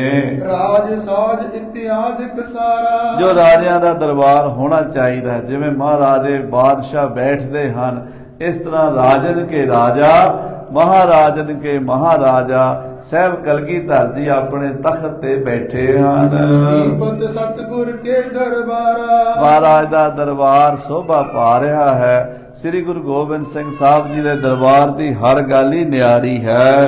ਪਟੇ ਦੋਹਨ ਨਿਕਟ ਮਸੰਦਾ, ਕਹਿੰਦੇ ਮਹਾਰਾਜ 10ਵੇਂ ਪਾਤਸ਼ਾਹ ਨੇ ਆਪਣੇ ਦੋ ਵੱਡੇ ਸਿਆਣੇ ਮਸੰਦਾਂ ਨੂੰ ਹੁਕਮ ਦਿੱਤਾ, ਜਾਓ। ਇੱਕ ਨੂੰ ਭੇਜਿਆ ਮਹਾਰਾਜਾ ਮੇਦਨੀ ਪ੍ਰਕਾਸ਼ ਵੱਲ ਤੇ ਦੂਜੇ ਨੂੰ ਭੇਜਿਆ ਹੈ ਰਾਜਾ ਫਤਿਹ ਸ਼ਾਹ ਵੱਲ, ਵੀ ਰਾਜਿਆਂ ਨੂੰ ਕਹੋ ਸਤਿਗੁਰੂ ਦਾ ਦਰਬਾਰ ਸਜ ਗਿਆ ਹੈ ਤੇ ਤੁਸੀਂ ਆ ਕੇ ਗੁਰੂ ਸਾਹਿਬ ਦੇ ਦਰਸ਼ਨ ਕਰ ਲਵੋ। ਕਰੇ ਹਕਾਰਨ ਸੁਨਤ ਆਨੰਦਾ, ਜਦੋਂ ਇਹ ਦੋਵੇਂ ਮਸੰਦ ਵੱਖਰੇ ਵੱਖਰੇ, ਇੱਕ ਰਾਜੇ ਮੇਦਨੀ ਪ੍ਰਕਾਸ਼ ਕੋਲ ਗਿਆ, ਦੂਜਾ ਰਾਜੇ ਫਤਿਹ ਸ਼ਾਹ ਕੋਲ ਗਿਆ, ਦੋਵਾਂ ਰਾਜਿਆਂ ਨੂੰ ਸਤਿਗੁਰਾਂ ਦਾ ਹੁਕਮ ਸੁਣਾਇਆ। ਬੜੇ ਖੁਸ਼ ਹੋਏ ਨੇ ਦੋਵੇਂ ਰਾਜੇ, ਆਪਣੇ ਆਪਣੇ ਤੰਬੂਆਂ ਵਿੱਚੋਂ ਤਿਆਰੀ ਕਰਕੇ ਤੁਰ ਪਏ ਨੇ।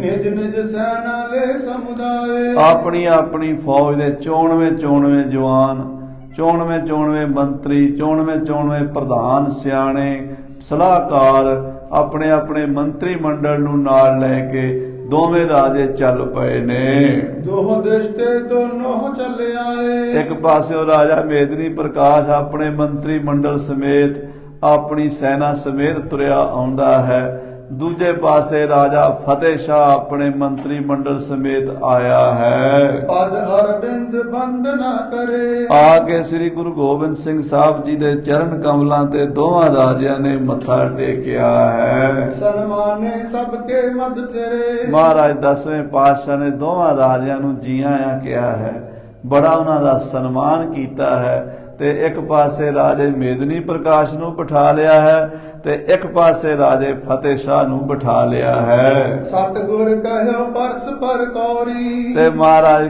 ਕਲਗੀਧਰ ਪਾਤਸ਼ਾਹ ਕਹਿਣ ਲੱਗੇ ਰਾਜਾ ਮੇਦਨੀ ਪ੍ਰਕਾਸ਼, ਹੇ ਰਾਜਾ ਫਤਿਹ ਸ਼ਾਹ ਉਠੋ ਤੇ ਦੋਵੇਂ ਰਾਜੇ ਪਹਿਲਾਂ ਜੱਫੀ ਪਾ ਕੇ ਮਿਲੋ। ਤੁਸੀਂ ਅੱਜ ਬਹੁਤ ਚਿਰਾਂ ਬਾਅਦ ਆਪਸ ਆਹਮਣੇ ਸਾਹਮਣੇ ਹੋਏ ਹੋ ਤੇ ਅਸੀਂ ਤੁਹਾਡੇ ਮਨ ਦੀ ਜਿਹੜੀ ਮੈਲ ਹੈ ਦੂਰ ਕਰਨੀ ਹੈ। ਗੁਰੂ ਮਹਾਰਾਜ ਸੱਚੇ ਪਾਤਸ਼ਾਹ ਕਹਿੰਦੇ ਤੁਹਾਨੂੰ ਮਿਲਾਣਾ ਹੈ। ਸਾਧ ਸੰਗਤ ਜੀ, ਅੱਜ ਸਾਨੂੰ ਸਿੱਖਾਂ ਨੂੰ ਸ਼ਰਮ ਆਣੀ ਚਾਹੀਦੀ ਹੈ। ਛੋਟੀ ਜੀ ਗੱਲ ਹੋ ਜਾਏ ਨਾ ਕਿਸੇ ਸਿੱਖ ਨਾਲ, ਕਹਿੰਦੇ ਹੁਣ ਆਪਾਂ ਇਹਨੂੰ ਫਤਿਹ ਹੀ ਨਹੀਂ ਬੁਲਾਣੀ ਸਾਰੀ ਉਮਰ। ਗੱਲ ਕੁਛ ਵੀ ਨਹੀਂ ਹੁੰਦੀ। ਪੁੱਛੋ ਨਾ ਕੀ ਗੱਲ ਹੋਈ ਸੀ, ਨਗੂਣੀ ਜੀ ਗੱਲ ਤੋਂ ਸਾਰੀ ਉਮਰ ਲਈ ਅੱਜ ਦਾ ਸਿੱਖ ਇੱਕ ਦੂਜੀ ਨੂੰ ਫਤਿਹ ਨਹੀਂ ਬੁਲਾਉਂਦਾ। ਸਿੱਖ ਕਾਹਦਾ ਹੋਇਆ? ਗੁਰੂ ਤੇ ਬਗਾਨਿਆਂ ਨੂੰ ਇਕੱਠੇ ਕਰ ਦਿੰਦਾ ਸੀ। ਬ੍ਰਹਮ ਗਿਆਨੀ ਬਾਬਾ ਅਮਿਤ ਸਿੰਘ ਜੀ, ਨਿਹੰਗ ਸਿੰਘ ਜੀ, ਜਿਨ੍ਹਾਂ ਨੇ ਮਾਤਾ ਜੀ ਦੇ ਅਸਥਾਨ ਦੀ ਹਜੂਰ ਸਾਹਿਬ 26 ਸਾਲ ਸੇਵਾ ਕੀਤੀ ਹੈ। ਸੈਂਕੜੇ ਵਿਦਿਆਰਥੀ ਉਹਨਾਂ ਕੋਲ ਵਿਦਿਆ ਪੜ੍ਹਦੇ ਸਨ। ਕਈ ਵਾਰੀ ਸਿੰਘਾਂ ਦਾ ਆਪਸ ਵਿੱਚ ਦਾਤਣ ਕੁਰਲਾ ਹੋ ਜਾਂਦਾ ਸੀ ਤੇ ਬਾਬਾ ਜੀ ਕਹਿੰਦੇ ਸੀ ਰਹਿ ਰਾਸ ਤੋਂ ਪਹਿਲਾਂ ਪਹਿਲਾਂ ਇਕੱਠੇ ਹੋ ਜਾਓ, ਅਰਦਾਸਾ ਕਰਾ ਲਓ, ਪਤਾ ਨਹੀਂ ਅਗਲਾ ਦਿਨ ਆਉਣਾ ਕਿ ਨਹੀਂ ਆਉਣਾ, ਰਾਤੀ ਸੁੱਤੇ ਹੀ ਨਾ ਰਹਿ ਜਾਈਏ ਤੇ ਮਨ ਵਿੱਚ ਕਿਤੇ ਰਹਿ ਨਾ ਜਾਵੇ ਫਲਾਣੇ ਸਿੰਘ ਨਾਲ ਮੇਰੀ ਰੰਜਿਸ਼ ਸੀ।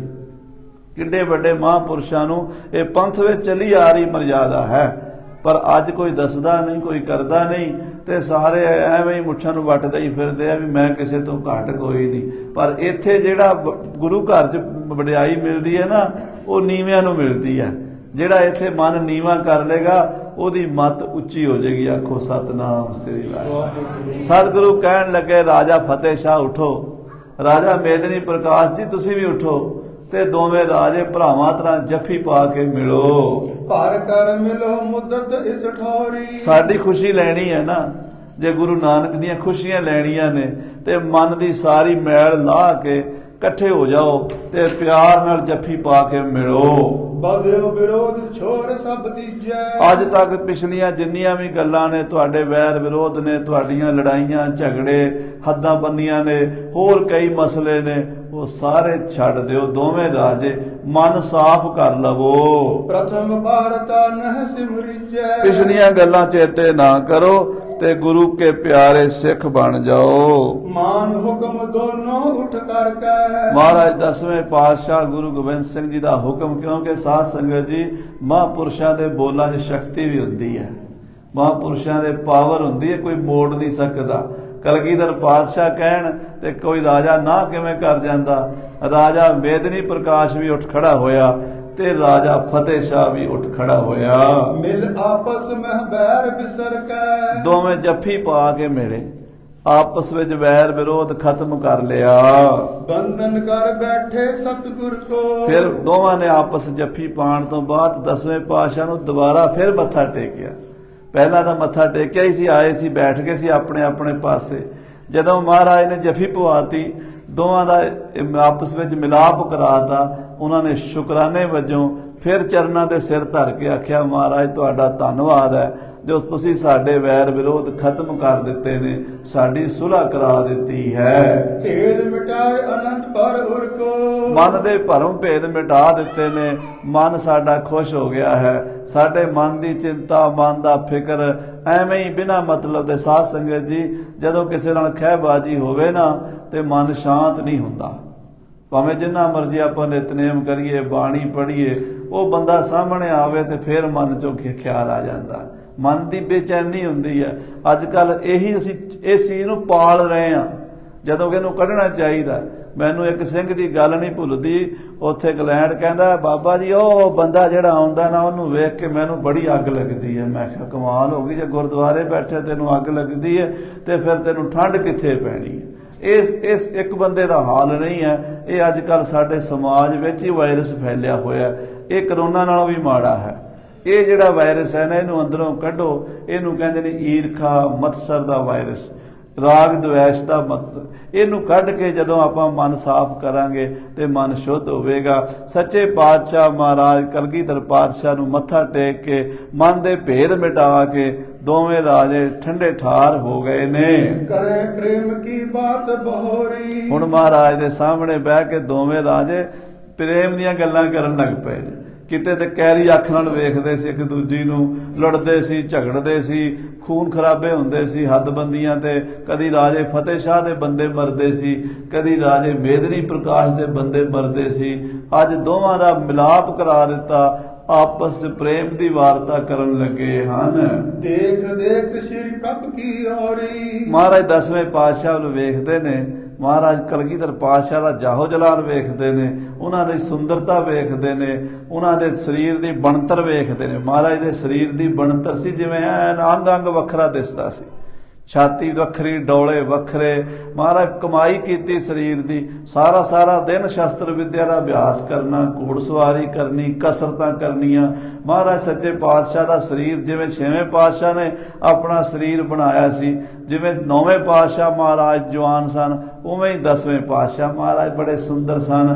ਤਾਂ ਉਹਨਾਂ ਦੀ ਸੁੰਦਰਤਾ ਨੂੰ ਵੇਖਦੇ ਨੇ, ਉਹਨਾਂ ਦੀ ਡੀਲ ਡੌਲ ਨੂੰ ਵੇਖਦੇ ਨੇ, ਉਹਨਾਂ ਦੇ ਬਚਨਾਂ ਨੂੰ ਸੁਣਦੇ ਨੇ ਦੋਵੇਂ ਰਾਜੇ। ਕਰਨ ਅਖੇਰ ਸ਼ੇਰ ਕੋ ਮਾਰਨ। ਤੇ ਗੱਲਾਂ ਬਾਤਾਂ ਚੱਲ ਪਈਆਂ ਕਿ ਸਾਡੇ ਇਲਾਕੇ 'ਚ ਸ਼ਿਕਾਰ ਬੜਾ ਹੈ। ਮਹਾਰਾਜ ਸ਼ੇਰ ਦਾ ਸ਼ਿਕਾਰ ਬਹੁਤ ਹੈ। ਸ਼ੇਰਾਂ ਦੇ ਅਸੀਂ ਵੀ ਸ਼ਿਕਾਰ ਕਰਦੇ ਹਾਂ, ਕਿਉਂਕਿ ਰਾਜੇ ਮਹਾਰਾਜਿਆਂ ਨੂੰ ਸ਼ਿਕਾਰ ਖੇਡਣਾ ਪੈਂਦਾ ਤਾਂ ਕਿ ਜੰਗ ਦੇ ਮੈਦਾਨ ਵਿੱਚ ਸ਼ਸਤਰ ਚਲਾਉਣ ਲੱਗਿਆਂ ਕਿਤੇ ਝਿਜਕ ਨਾ ਜਾਣ। ਤੋ ਕਹਿੰਦੇ ਸ਼ੇਰ ਸ਼ਿਕਾਰ ਦੀਆਂ ਗੱਲਾਂ ਚੱਲ ਪਈਆਂ। ਦੁਨ ਸੁੰਦਰੀ ਕਰੈ ਉਚਾਰਨ। ਦੋਵੇਂ ਰਾਜੇ ਕਹਿੰਦੇ ਜੀ ਸਾਡੀ ਦੂਣ ਬੜੀ ਸੁੰਦਰ ਹੈ, ਇੱਥੇ ਬੜਾ ਸ਼ਿਕਾਰ ਹੈ, ਰਿੱਛਾਂ ਦਾ, ਰੋਜ਼ ਦਾ, ਸ਼ੇਰਾਂ ਦਾ, ਹਿਰਨਾਂ ਦਾ, 12 ਸਿੰਘਿਆਂ ਦਾ, ਜੰਗਲੀ ਸੂਰਾਂ ਦਾ। ਇਤਿਆਦਿਕ ਹੋਈ ਬਹੁ ਗਾਥਾ। ਇਸ ਤਰ੍ਹਾਂ ਗੁਰੂ ਸਾਹਿਬ ਦੇ ਨਾਲ ਰਾਜਨੀਤੀ ਦੀਆਂ, ਰਣਨੀਤੀ ਦੀਆਂ ਹੋਰ ਕਈ ਗੱਲਾਂ ਦੋਵਾਂ ਰਾਜਿਆਂ ਨੇ ਕੀਤੀਆਂ। ਆਪਸ ਵਿੱਚ ਪ੍ਰੇਮ ਨਾਲ ਜੱਫੀ ਪਾ ਕੇ ਮਿਲੇ, ਜਿਹੜਾ ਮਨ ਵਿੱਚ ਮਨ ਮੁਟਾਵ ਸੀ ਕੋਈ ਉਹ ਦੂਰ ਕੀਤਾ ਹੈ। ਦੋਨੋਂ ਭੂਪਨ ਕੀ ਪ੍ਰਭ ਸਾਥਾ। ਗੁਰੂ ਸਾਹਿਬ ਕਲਗੀਧਰ ਪਾਤਸ਼ਾਹ ਵੀ ਵਿੱਚ ਹਾਂ ਮਿਲਾਉਂਦੇ ਰਹੇ। ਕਦੀ ਕਲਗੀਧਰ ਬੋਲਦੇ ਸਨ, ਕਦੀ ਉਹ ਰਾਜੇ ਗੱਲ ਕਰਦੇ ਸਨ। ਬਹੁਤ ਪੱਖਾਂ ਤੋਂ ਗੱਲਬਾਤ ਹੋਈ, ਬਹੁਤ ਸੋਹਣਾ ਮਾਹੌਲ ਬਣਿਆ। ਪਇਓ ਜਾਮ ਲਗ ਤਬ ਦਰਬਾਰਾ। ਗੁਰੂ ਮਹਾਰਾਜ 10ਵੇਂ ਪਾਤਸ਼ਾਹ ਦਾ ਦਰਬਾਰ ਲਗਭਗ 3 ਘੰਟੇ ਸਜਿਆ ਰਿਹਾ। 3-4 ਘੰਟੇ ਮਹਾਰਾਜ ਦਾ ਦਰਬਾਰ ਲੱਗਾ ਰਿਹਾ। 2-2.5 ਘੰਟੇ 3 ਘੰਟੇ ਰਾਜੇ ਵੀ ਬੈਠੇ ਰਹੇ, ਸੰਗਤਾਂ ਵੀ ਦਰਸ਼ਨ ਕਰਦੀਆਂ ਰਹੀਆਂ। ਕਲਗੀਧਰ ਕੋ ਲਖ ਰੁਤ ਸਾਰਾ। ਜਦੋਂ ਵੇਖਿਆ ਵੀ ਮਹਾਰਾਜ ਦਾ ਹੁਣ ਇਸ਼ਾਰਾ ਹੈ ਉੱਠਣ ਦਾ, ਦਰਬਾਰ ਦੀ ਸਮਾਪਤੀ ਦਾ ਟਾਈਮ, ਬਹੁਤ ਚਿਰ ਹੋ ਗਿਆ ਬੈਠਿਆਂ ਨੂੰ। ਉਠ ਭੂਪਤ ਕਰ ਬੰਧਨ ਗਏ। ਰਾਜਾ ਫਤਿਹ ਸ਼ਾਹ ਤੇ ਰਾਜਾ ਮੇਦਨੀ ਪ੍ਰਕਾਸ਼ ਮਹਾਰਾਜ ਦੇ ਚਰਨਾਂ ਤੇ ਮੱਥਾ ਟੇਕ ਕੇ ਆਗਿਆ ਲੈ ਕੇ ਆਪਣੇ ਆਪਣੇ ਤੰਬੂਆਂ ਨੂੰ, ਡੇਰਿਆਂ ਨੂੰ ਚਲੇ ਗਏ। ਨਿਜ ਨਿਜ ਸਿਵਰ ਪਹੁੰਚਤ ਪਏ। ਆਪਣੇ ਆਪਣੇ ਸਿਵਰ ਵਿੱਚ, ਆਪਣੇ ਆਪਣੇ ਕੈਂਪ ਵਿੱਚ ਜਾ ਪਹੁੰਚੇ ਹਨ। ਉਠੇ ਆਪ ਭੋਜਨ ਤਬ ਖਾਇਓ। ਮਹਾਰਾਜ 10ਵੇਂ ਪਾਤਸ਼ਾਹ ਜੀ ਉੱਠੇ ਤੇ ਦੁਪਹਿਰ ਦਾ ਪ੍ਰਸ਼ਾਦਾ ਛਕਿਆ। ਪੁਨ ਆਰਾਮ ਹਿਤ ਮਨ ਬਿਰਮਾਇਓ। ਫਿਰ 2 ਘੜੀਆਂ ਗੁਰੂ ਸਾਹਿਬ ਦੁਪਹਿਰ ਨੂੰ ਆਰਾਮ ਕਰਿਆ ਕਰਦੇ ਸਨ। 2 ਘੰਟਾ ਸਤਿਗੁਰੂ ਜੀ ਆਪਣੇ ਪਲੰਗ ਤੇ ਬਿਰਾਜਮਾਨ ਹੋ ਗਏ। ਉਠੇ ਬਹੁਰ ਸੁਖਾ ਸਕਲੀਨ। ਫਿਰ ਸਤਿਗੁਰੂ ਜੀ ਉੱਠ ਕੇ ਸ਼ਹੀਦੀ ਦੇਗਾਂ ਛਕੀਆਂ ਹਨ।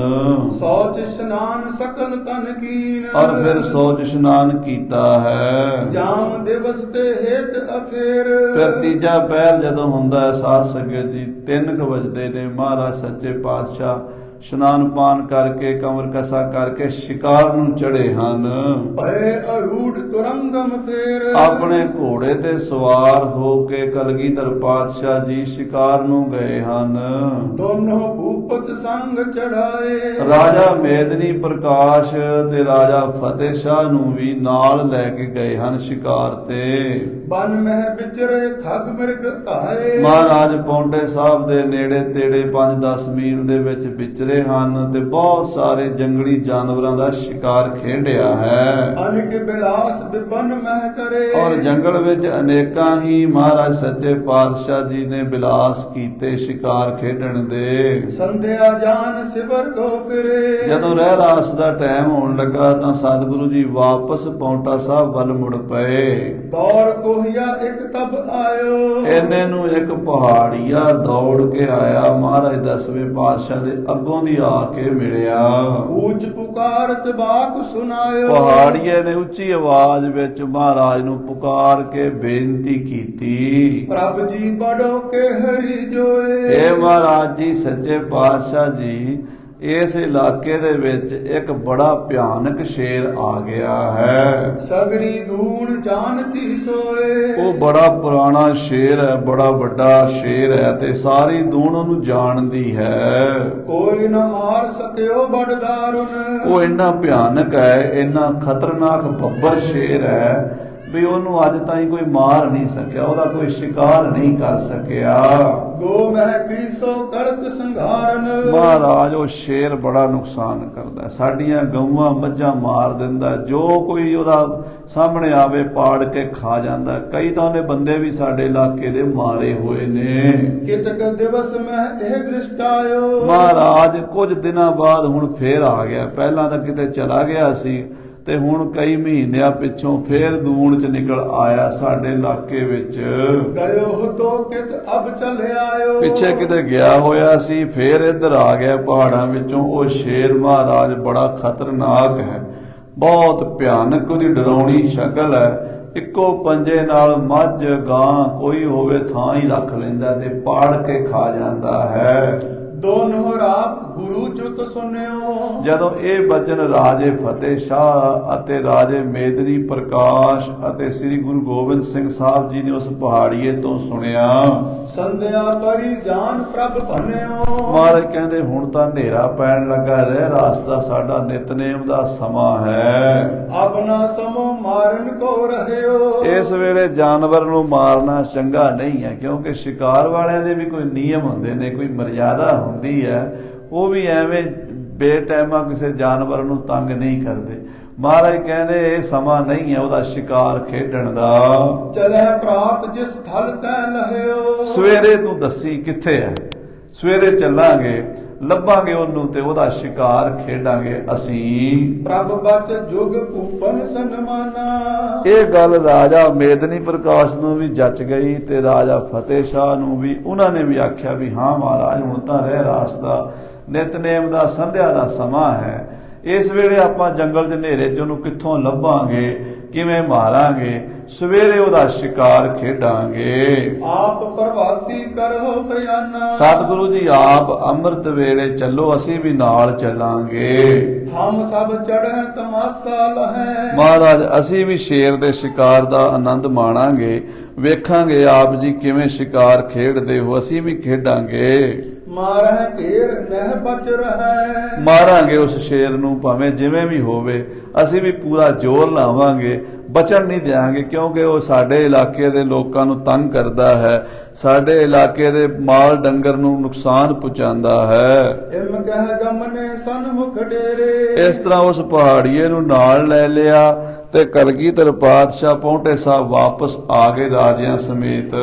ਕਰੈ ਸਰਾਹਨ ਸ਼ੇਰ ਬਡੇਰੇ। ਔਰ ਆਪਸ ਵਿੱਚ ਗੱਲਾਂ ਕਰਦੇ ਸ਼ੇਰਾਂ ਦੀਆਂ, ਮਹਾਰਾਜ ਫਲਾਣੇ ਜੰਗਲ ਅਸੀਂ ਸ਼ੇਰ ਵੇਖਿਆ ਸੀ, ਫਲਾਣੀ ਥਾਂ ਤੇ ਅਸੀਂ ਸ਼ੇਰ ਮਾਰਿਆ ਸੀ। ਕਿਉਂਕਿ ਰਾਜਿਆਂ ਦਾ ਵੀ ਇਹੀ ਕੰਮ ਹੁੰਦਾ, ਉਹ ਵੀ ਸ਼ਿਕਾਰ ਨੂੰ ਜਾਂਦੇ ਹੀ ਰਹਿੰਦੇ ਆ। ਤਾਂ ਉਹ ਰਾਜਿਆਂ ਦੇ ਨਾਲ ਗੁਰੂ ਸਾਹਿਬ ਸ਼ੇਰ ਦੇ ਸ਼ਿਕਾਰਾਂ ਦੀਆਂ ਗੱਲਾਂ, ਕਦੀ 6ਵੇਂ ਪਾਤਸ਼ਾਹ ਦੇ ਸਮੇਂ ਦੀਆਂ ਗੱਲਾਂ, ਜਦੋਂ ਮਹਾਰਾਜ ਗੁਰੂ ਹਰਗੋਬਿੰਦ ਸਾਹਿਬ ਮੀਰੀ ਪੀਰੀ ਦੇ ਮਾਲਕ ਨੇ ਧੌਲਪੁਰ ਦੇ ਧਰਤੀ ਤੇ ਬੜਾ ਭਿਆਨਕ ਬੱਬਰ ਸ਼ੇਰ ਜਹਾਂਗੀਰ ਦੇ ਸਾਹਮਣੇ ਮਾਰਿਆ ਸੀ। ਇੱਕ ਮਹਾਰਾਜ ਸੱਚੇ ਪਾਤਸ਼ਾਹ ਸ਼ੇਰਨੀ ਨੂੰ ਪੈਰ ਥੱਲੇ ਦੱਬ ਲਿਆ ਸੀ ਤੇ ਗੁਰੂ ਹਰਗੋਬਿੰਦ ਸਾਹਿਬ ਨੇ ਤੇ ਸ਼ੇਰ ਨੂੰ ਤਲਵਾਰ ਨਾਲ ਢਾਲ ਤੇ ਵਾਰ ਰੋਕ ਕੇ ਉਹਨੂੰ ਝਟਕ ਦਿੱਤਾ ਸੀ। ਇਹਨਾਂ ਦੇ ਬਹੁਤ ਸਾਰੇ ਪੁਰਾਣੇ ਪ੍ਰਸੰਗ ਗੁਰੂ ਸਾਹਿਬ ਜੀ ਕਰਦੇ ਆਏ ਹਨ। ਪ੍ਰਥਮ ਹਤੇ ਤਿਨ ਗਾਥ ਸੁਣਾਵੇ। ਜਿਹੜੇ ਪਹਿਲਾਂ ਸ਼ੇਰ ਮਾਰੇ ਹਨ ਰਾਜਿਆਂ ਨੇ, ਗੁਰੂ ਸਾਹਿਬ ਨੇ, ਉਹਨਾਂ ਦੀਆਂ ਗੱਲਾਂ ਚੱਲਦੀਆਂ ਹੋਈਆਂ। ਭੀਰ ਅਨੀਕ ਸਹਿਤ ਚੱਲ ਆਵੇ। ਆਪਣੀਆਂ ਫੌਜਾਂ ਸਮੇਤ ਤਿੰਨੇ ਹੀ, ਗੁਰੂ ਮਹਾਰਾਜ 10ਵੇਂ ਪਾਤਸ਼ਾਹ ਦੀ ਫੌਜ ਵੀ ਨਾਲ ਹੈ, ਰਾਜਾ ਫਤਿਹ ਸ਼ਾਹ ਆਪਣੀ ਫੌਜ ਸਮੇਤ, ਰਾਜਾ ਮੇਦਨੀ ਪ੍ਰਕਾਸ਼ ਆਪਣੀ ਫੌਜ ਸਮੇਤ ਪੌਂਟੇ ਸਾਹਿਬ ਵੱਲ ਆ ਰਹੇ ਨੇ। ਤਿਮਰ ਪ੍ਰਵਰਤੇ ਉਤਰੇ ਆਏ। ਜਿਉਂ ਹੀ ਹਨੇਰਾ ਜਿਹਾ ਪਿਆ, ਮਹਾਰਾਜ ਸੱਚੇ ਪਾਤਸ਼ਾਹ ਪੌਂਟਾ ਸਾਹਿਬ ਆ ਪਹੁੰਚੇ। ਨਿਜ ਨਿਜ ਸਿਵਰ ਬਿਖੈ ਸੁਖ ਪਾਏ। ਔਰ ਸਾਰਿਆਂ ਨੇ ਆਪਣੇ ਆਪਣੇ ਡੇਰਿਆਂ 'ਚ ਜਾ ਕੇ ਆਰਾਮ ਕੀਤਾ, ਸੁੱਖ ਦੇ ਨਾਲ ਸੁੱਤੇ ਹਨ। ਬਿਦਤ ਬਰਤੰਤ ਕਿਹਰੀ ਕੇਰਾ। ਤੇ ਸ਼ੇਰ ਦੀ ਗੱਲ ਹੁਣ ਸਾਰਿਆਂ ਦੇ ਦਿਮਾਗ ਵਿੱਚ ਹੈ ਵੀ ਕੱਲ ਨੂੰ ਸ਼ੇਰ ਦਾ ਸ਼ਿਕਾਰ ਕਰਨ ਜਾਣਾ ਹੈ। ਜਿਨ੍ਹਾਂ ਨੇ ਵੀ ਸੁਣਿਆ ਸੀ, ਜਿਹਨੇ ਵੀ ਗੁਰੂ ਸਾਹਿਬ ਦੇ ਨਾਲ ਮੀਰ ਸ਼ਿਕਾਰੀ ਸਨ, ਉਹ ਵੀ ਇਸੇ ਤਿਆਰੀ ਵਿੱਚ ਵੀ ਸਵੇਰੇ ਸ਼ੇਰ ਦਾ ਸ਼ਿਕਾਰ ਹੋਵੇਗਾ। ਹੋ ਹੈ ਜੰਗ ਤੇ ਸੰਗ ਸਵੇਰਾ। ਰਾਜਾ ਫਤਿਹ ਸ਼ਾਹ ਦੇ ਦਿਮਾਗ ਵਿੱਚ ਵੀ ਉਹੀ ਗੱਲ ਚੱਲਦੀ ਰਹੀ, ਰਾਜੇ ਮੇਦਨੀ ਪ੍ਰਕਾਸ਼ ਦੇ ਵੀ, ਜਿੰਨੇ ਵੀ ਨਾਲ ਸਨ, ਵੀ ਸਵੇਰੇ ਸ਼ੇਰ ਨਾਲ ਜੰਗ ਹੋਣਾ, ਪਤਾ ਨਹੀਂ ਕਿਹੜਾ ਉਹਦੇ ਮੁਕਾਬਲੇ ਤੇ ਜਾਏਗਾ। ਖਾਨ ਪਾਨ ਕਰ ਕੈ ਸਮੁਦਾਇ। ਰਾਤ ਨੂੰ ਲੰਗਰ ਪ੍ਰਸ਼ਾਦਾ ਛਕ ਕੇ ਸੁਪਤ ਜੁਥਾ ਸੁਖ ਰਾਤ ਬਿਤਾਏ। ਸੁੱਖ ਨਾਲ ਸਾਰਿਆਂ ਨੇ ਰਾਤ ਗੁਜ਼ਾਰੀ ਹੈ, ਸੁੱਤੇ ਹਨ। ਸੋਚ ਇਸ਼ਨਾਨ ਸਕਲ ਕਰ ਲੀਨ। ਸੌਚ ਇਸ਼ਨਾਨ ਅੰਮ੍ਰਿਤ ਵੇਲੇ ਉੱਠੇ ਹਨ, ਸਾਰਿਆਂ ਨੇ ਆਪਣਾ ਪੂਜਾ ਪਾਠ ਰਾਜਿਆਂ ਨੇ ਵੀ ਕੀਤਾ। ਸਤਿਗੁਰੂ ਮਹਾਰਾਜ ਸੱਚੇ ਪਾਤਸ਼ਾਹ ਵੀ ਆਪਣਾ ਨਿਤਨੇਮ ਕਰਕੇ ਵਿਹਲੇ ਹੋਏ ਹਨ। ਤਬਰਨ ਜੀਤ ਬਜਾਵਨ ਕੀਨ। ਸਵੇਰੇ ਜਦੋਂ ਹਨੇਰਾ ਖਤਮ ਹੋਇਆ, ਦਿਨ ਚੜ੍ਹਿਆ, ਸੂਰਜ ਦੀ ਪਹਿਲੀ ਲੋ ਕਿਰਨ ਪਈ, ਮਹਾਰਾਜ ਨੇ ਨਗਾਰਚੀ ਨੂੰ ਇਸ਼ਾਰਾ ਕਰ ਦਿੱਤਾ। ਰਣਜੀਤ ਨਗਾਰੇ ਦੇ ਦੋਹਰੀਆਂ ਚੋਭਾਂ ਲੱਗ ਗਈਆਂ। ਸੁਨ ਸਭ ਜ਼ੀਨ ਤੁਰੰਕਨ ਪਾਏ। ਸਾਰਿਆਂ ਨੇ ਘੋੜਿਆਂ ਤੇ ਕਾਠੀਆਂ ਪਾ ਲਈਆਂ। ਜੁਗ ਭੂਪਨ ਤਿਆਰੀ ਕਰਵਾਏ। ਤੇ ਦੋਵੇਂ ਰਾਜੇ ਵੀ ਤਿਆਰ ਹੋ ਕੇ ਆਪਣੇ ਆਪਣੇ ਘੋੜਿਆਂ ਤੇ ਸਵਾਰ ਹੋ ਗਏ। ਸੁਪਟਨ ਸਹਿਤ ਅਰੂੜਤ ਭਏ ਆਪਣੇ ਆਪਣੇ ਨੌਜਵਾਨ ਫੌਜੀ ਯੋਧਿਆਂ ਨੂੰ ਨਾਲ ਲੈ ਕੇ ਸਿਪਾਹੀਆਂ ਨੂੰ ਲੈ ਕੇ ਸਭ ਸਵਾਰ ਹੋਏ ਆ ਯੁੱਧ ਖੜਕ ਧਾਰ ਕਰ ਲਏ ਔਰ ਢਾਲਾਂ ਤਲਵਾਰਾਂ ਬੰਦੂਕਾਂ ਖੰਡੇ ਬਰਛੇ ਨੇਜ਼ੇ ਸਾਰਿਆਂ ਨੇ ਸੰਭਾਲ ਲਏ। ਸਤਿਗੁਰ ਕਲਗੀ ਸੀਸ ਉਤੰਗ ਕਲਗੀਧਰ ਪਾਤਸ਼ਾਹ ਮਹਾਰਾਜ ਨੇ ਆਪਣੇ ਸੀਸ ਤੇ ਬੜੀ ਕੀਮਤੀ ਕਲਗੀ ਉੱਚੀ ਸਜਾਈ ਹੈ ਵਿਪਤ ਸਰੂਪ ਭੂਖਨ ਸੰਗ ਔਰ ਮਹਾਰਾਜ ਦਾ ਬੜਾ ਸੁੰਦਰ ਸਰੂਪ ਸ਼ਸਤਰਾਂ ਬਸਤਰਾਂ ਗਹਿਣਿਆਂ ਨਾਲ ਸਜਿਆ ਸੋਭਾ ਪਾ ਰਿਹਾ ਹੈ। ਦਰਸ਼ਮ ਸ਼ੇਰ ਸਿਪਰ ਕਹੁ ਧਾਰੀ ਦਾਤਰੇ ਬੜੀ ਸੱਚੇ ਪਾਤਸ਼ਾਹ ਨੇ ਕੀਮਤੀ ਤੇਗ ਪਹਿਨੀ ਹੈ ਜਿਹਦੇ ਮੁੱਠੇ ਤੇ ਸੋਨਾ ਲੱਗਾ ਹੀਰੇ ਮੋਤੀ ਜੜੇ ਹੋਏ ਨੇ ਫੁਲਾਦ ਦਾ ਸ਼ਸਤਰ ਬਣਿਆ ਹੋਇਆ ਜਿਹਦੀ ਤਿੱਖੀ ਧਾਰ ਦੇ ਉੱਤੇ ਕੀੜੀ ਵੀ ਨਹੀਂ ਤੁਰ ਸਕਦੀ। ਇਹੋ ਜਿਹੀ ਸੁੰਦਰ ਤੇਗ ਸਤਿਗੁਰੂ ਜੀ ਨੇ ਪਾਈ ਹੈ ਔਰ ਬੜੀ ਭਾਰੀ ਜੰਗੀ ਢਾਲ ਗਾਤਰੇ ਪਾਈ ਹੈ ਕਸ ਨਿਖੰਗ ਗਹਿ ਕਰ ਤਨ ਭਾਰੀ ਔਰ ਤੀਰਾਂ ਦਾ ਪੱਥਾ ਮੋਢੇ ਪਿੱਛੇ ਪਾ ਕੇ ਉਹਦੀ ਬੈਲਟ ਲੱਕ ਨੂੰ ਕੱਸ ਲਈ ਹੈ ਤੇ ਮੋਢੇ ਤੇ ਧਨੁਸ਼ ਬਾਣ ਸਜਾ ਲਿਆ ਹੈ। ਤੁੰਗ ਮਤੰਗ ਅਰੂੜਤ ਭਏ ਤੇ ਸਤਿਗੁਰੂ ਅੱਜ ਹਾਥੀ ਤੇ ਸਵਾਰ ਹੋ ਗਏ ਹਨ ਵਹਿਰ ਸਿਵਰ ਤੇ ਨਿਕਸਤ ਭਏ ਔਰ ਸ੍ਰੀ ਪੌਂਟਾ ਸਾਹਿਬ ਮਹਾਰਾਜ ਸੱਚੇ ਪਾਤਸ਼ਾਹ ਸਮੇਤ ਰਾਜੇ ਫਤਿਹ ਸ਼ਾਹ ਤੇ ਮੇਦਨੀ ਪ੍ਰਕਾਸ਼ ਦੇ ਬਾਹਰ ਨਿਕਲੇ ਹਨ। ਚਿਤ ਹੋਏ ਦੋਨੋਂ ਭੂਪ ਮਿਲਾਏ ਮਹਾਰਾਜ ਹਾਥੀ ਤੇ ਬਹਿ ਕੇ ਕੁਝ ਸਮਾਂ ਦੋਵਾਂ ਰਾਜਿਆਂ ਨੂੰ ਉਡੀਕਿਆ ਦੋਵੇਂ ਆ ਗਏ ਨਾਲ ਚੱਲ ਪਏ। ਸੋ ਕੋਹਿਆ ਕੀ ਨਸ ਅਗਵਾਏ ਉਸ ਪਹਾੜੀਏ ਨੂੰ ਨਾਲ ਲੈ ਲਿਆ ਅੱਗੇ ਵੀ ਚੱਲ ਬਈ ਦੱਸ ਕਿੱਧਰ ਕਿ ਵੇਖਿਆ ਸ਼ੇਰ ਸਾਨੂੰ ਦੱਸ ਉਹਦੀ ਦੱਸ ਪਾ ਦੇ। ਗਹਿਬਰ ਬਨ ਕੇ ਪੰਥ ਪਧਾਰੇ ਗਹਿਬਰ ਬਨ ਸੰਘਣੇ ਜੰਗਲ ਦੇ ਰਾਹ ਤੇ ਜਿੱਧਰ ਸਾਧ ਸੰਗਤ ਜੀ ਉਸ ਪਹਾੜੀਆ ਲੈ ਕੇ ਗਿਆ ਉਧਰ ਗਏ ਹਨ। ਰਿਪ ਜੁਗ ਸੰਗ ਸੁਪਟ ਗਨ ਪਾਰੇ ਰਾਜਾ ਮੇਦਨੀ ਪ੍ਰਕਾਸ਼ ਰਾਜਾ ਫਤਿਹ ਸ਼ਾਹ ਤੇ ਉਹਦੇ ਯੋਧੇ ਵੀ ਨਾਲ ਹਨ।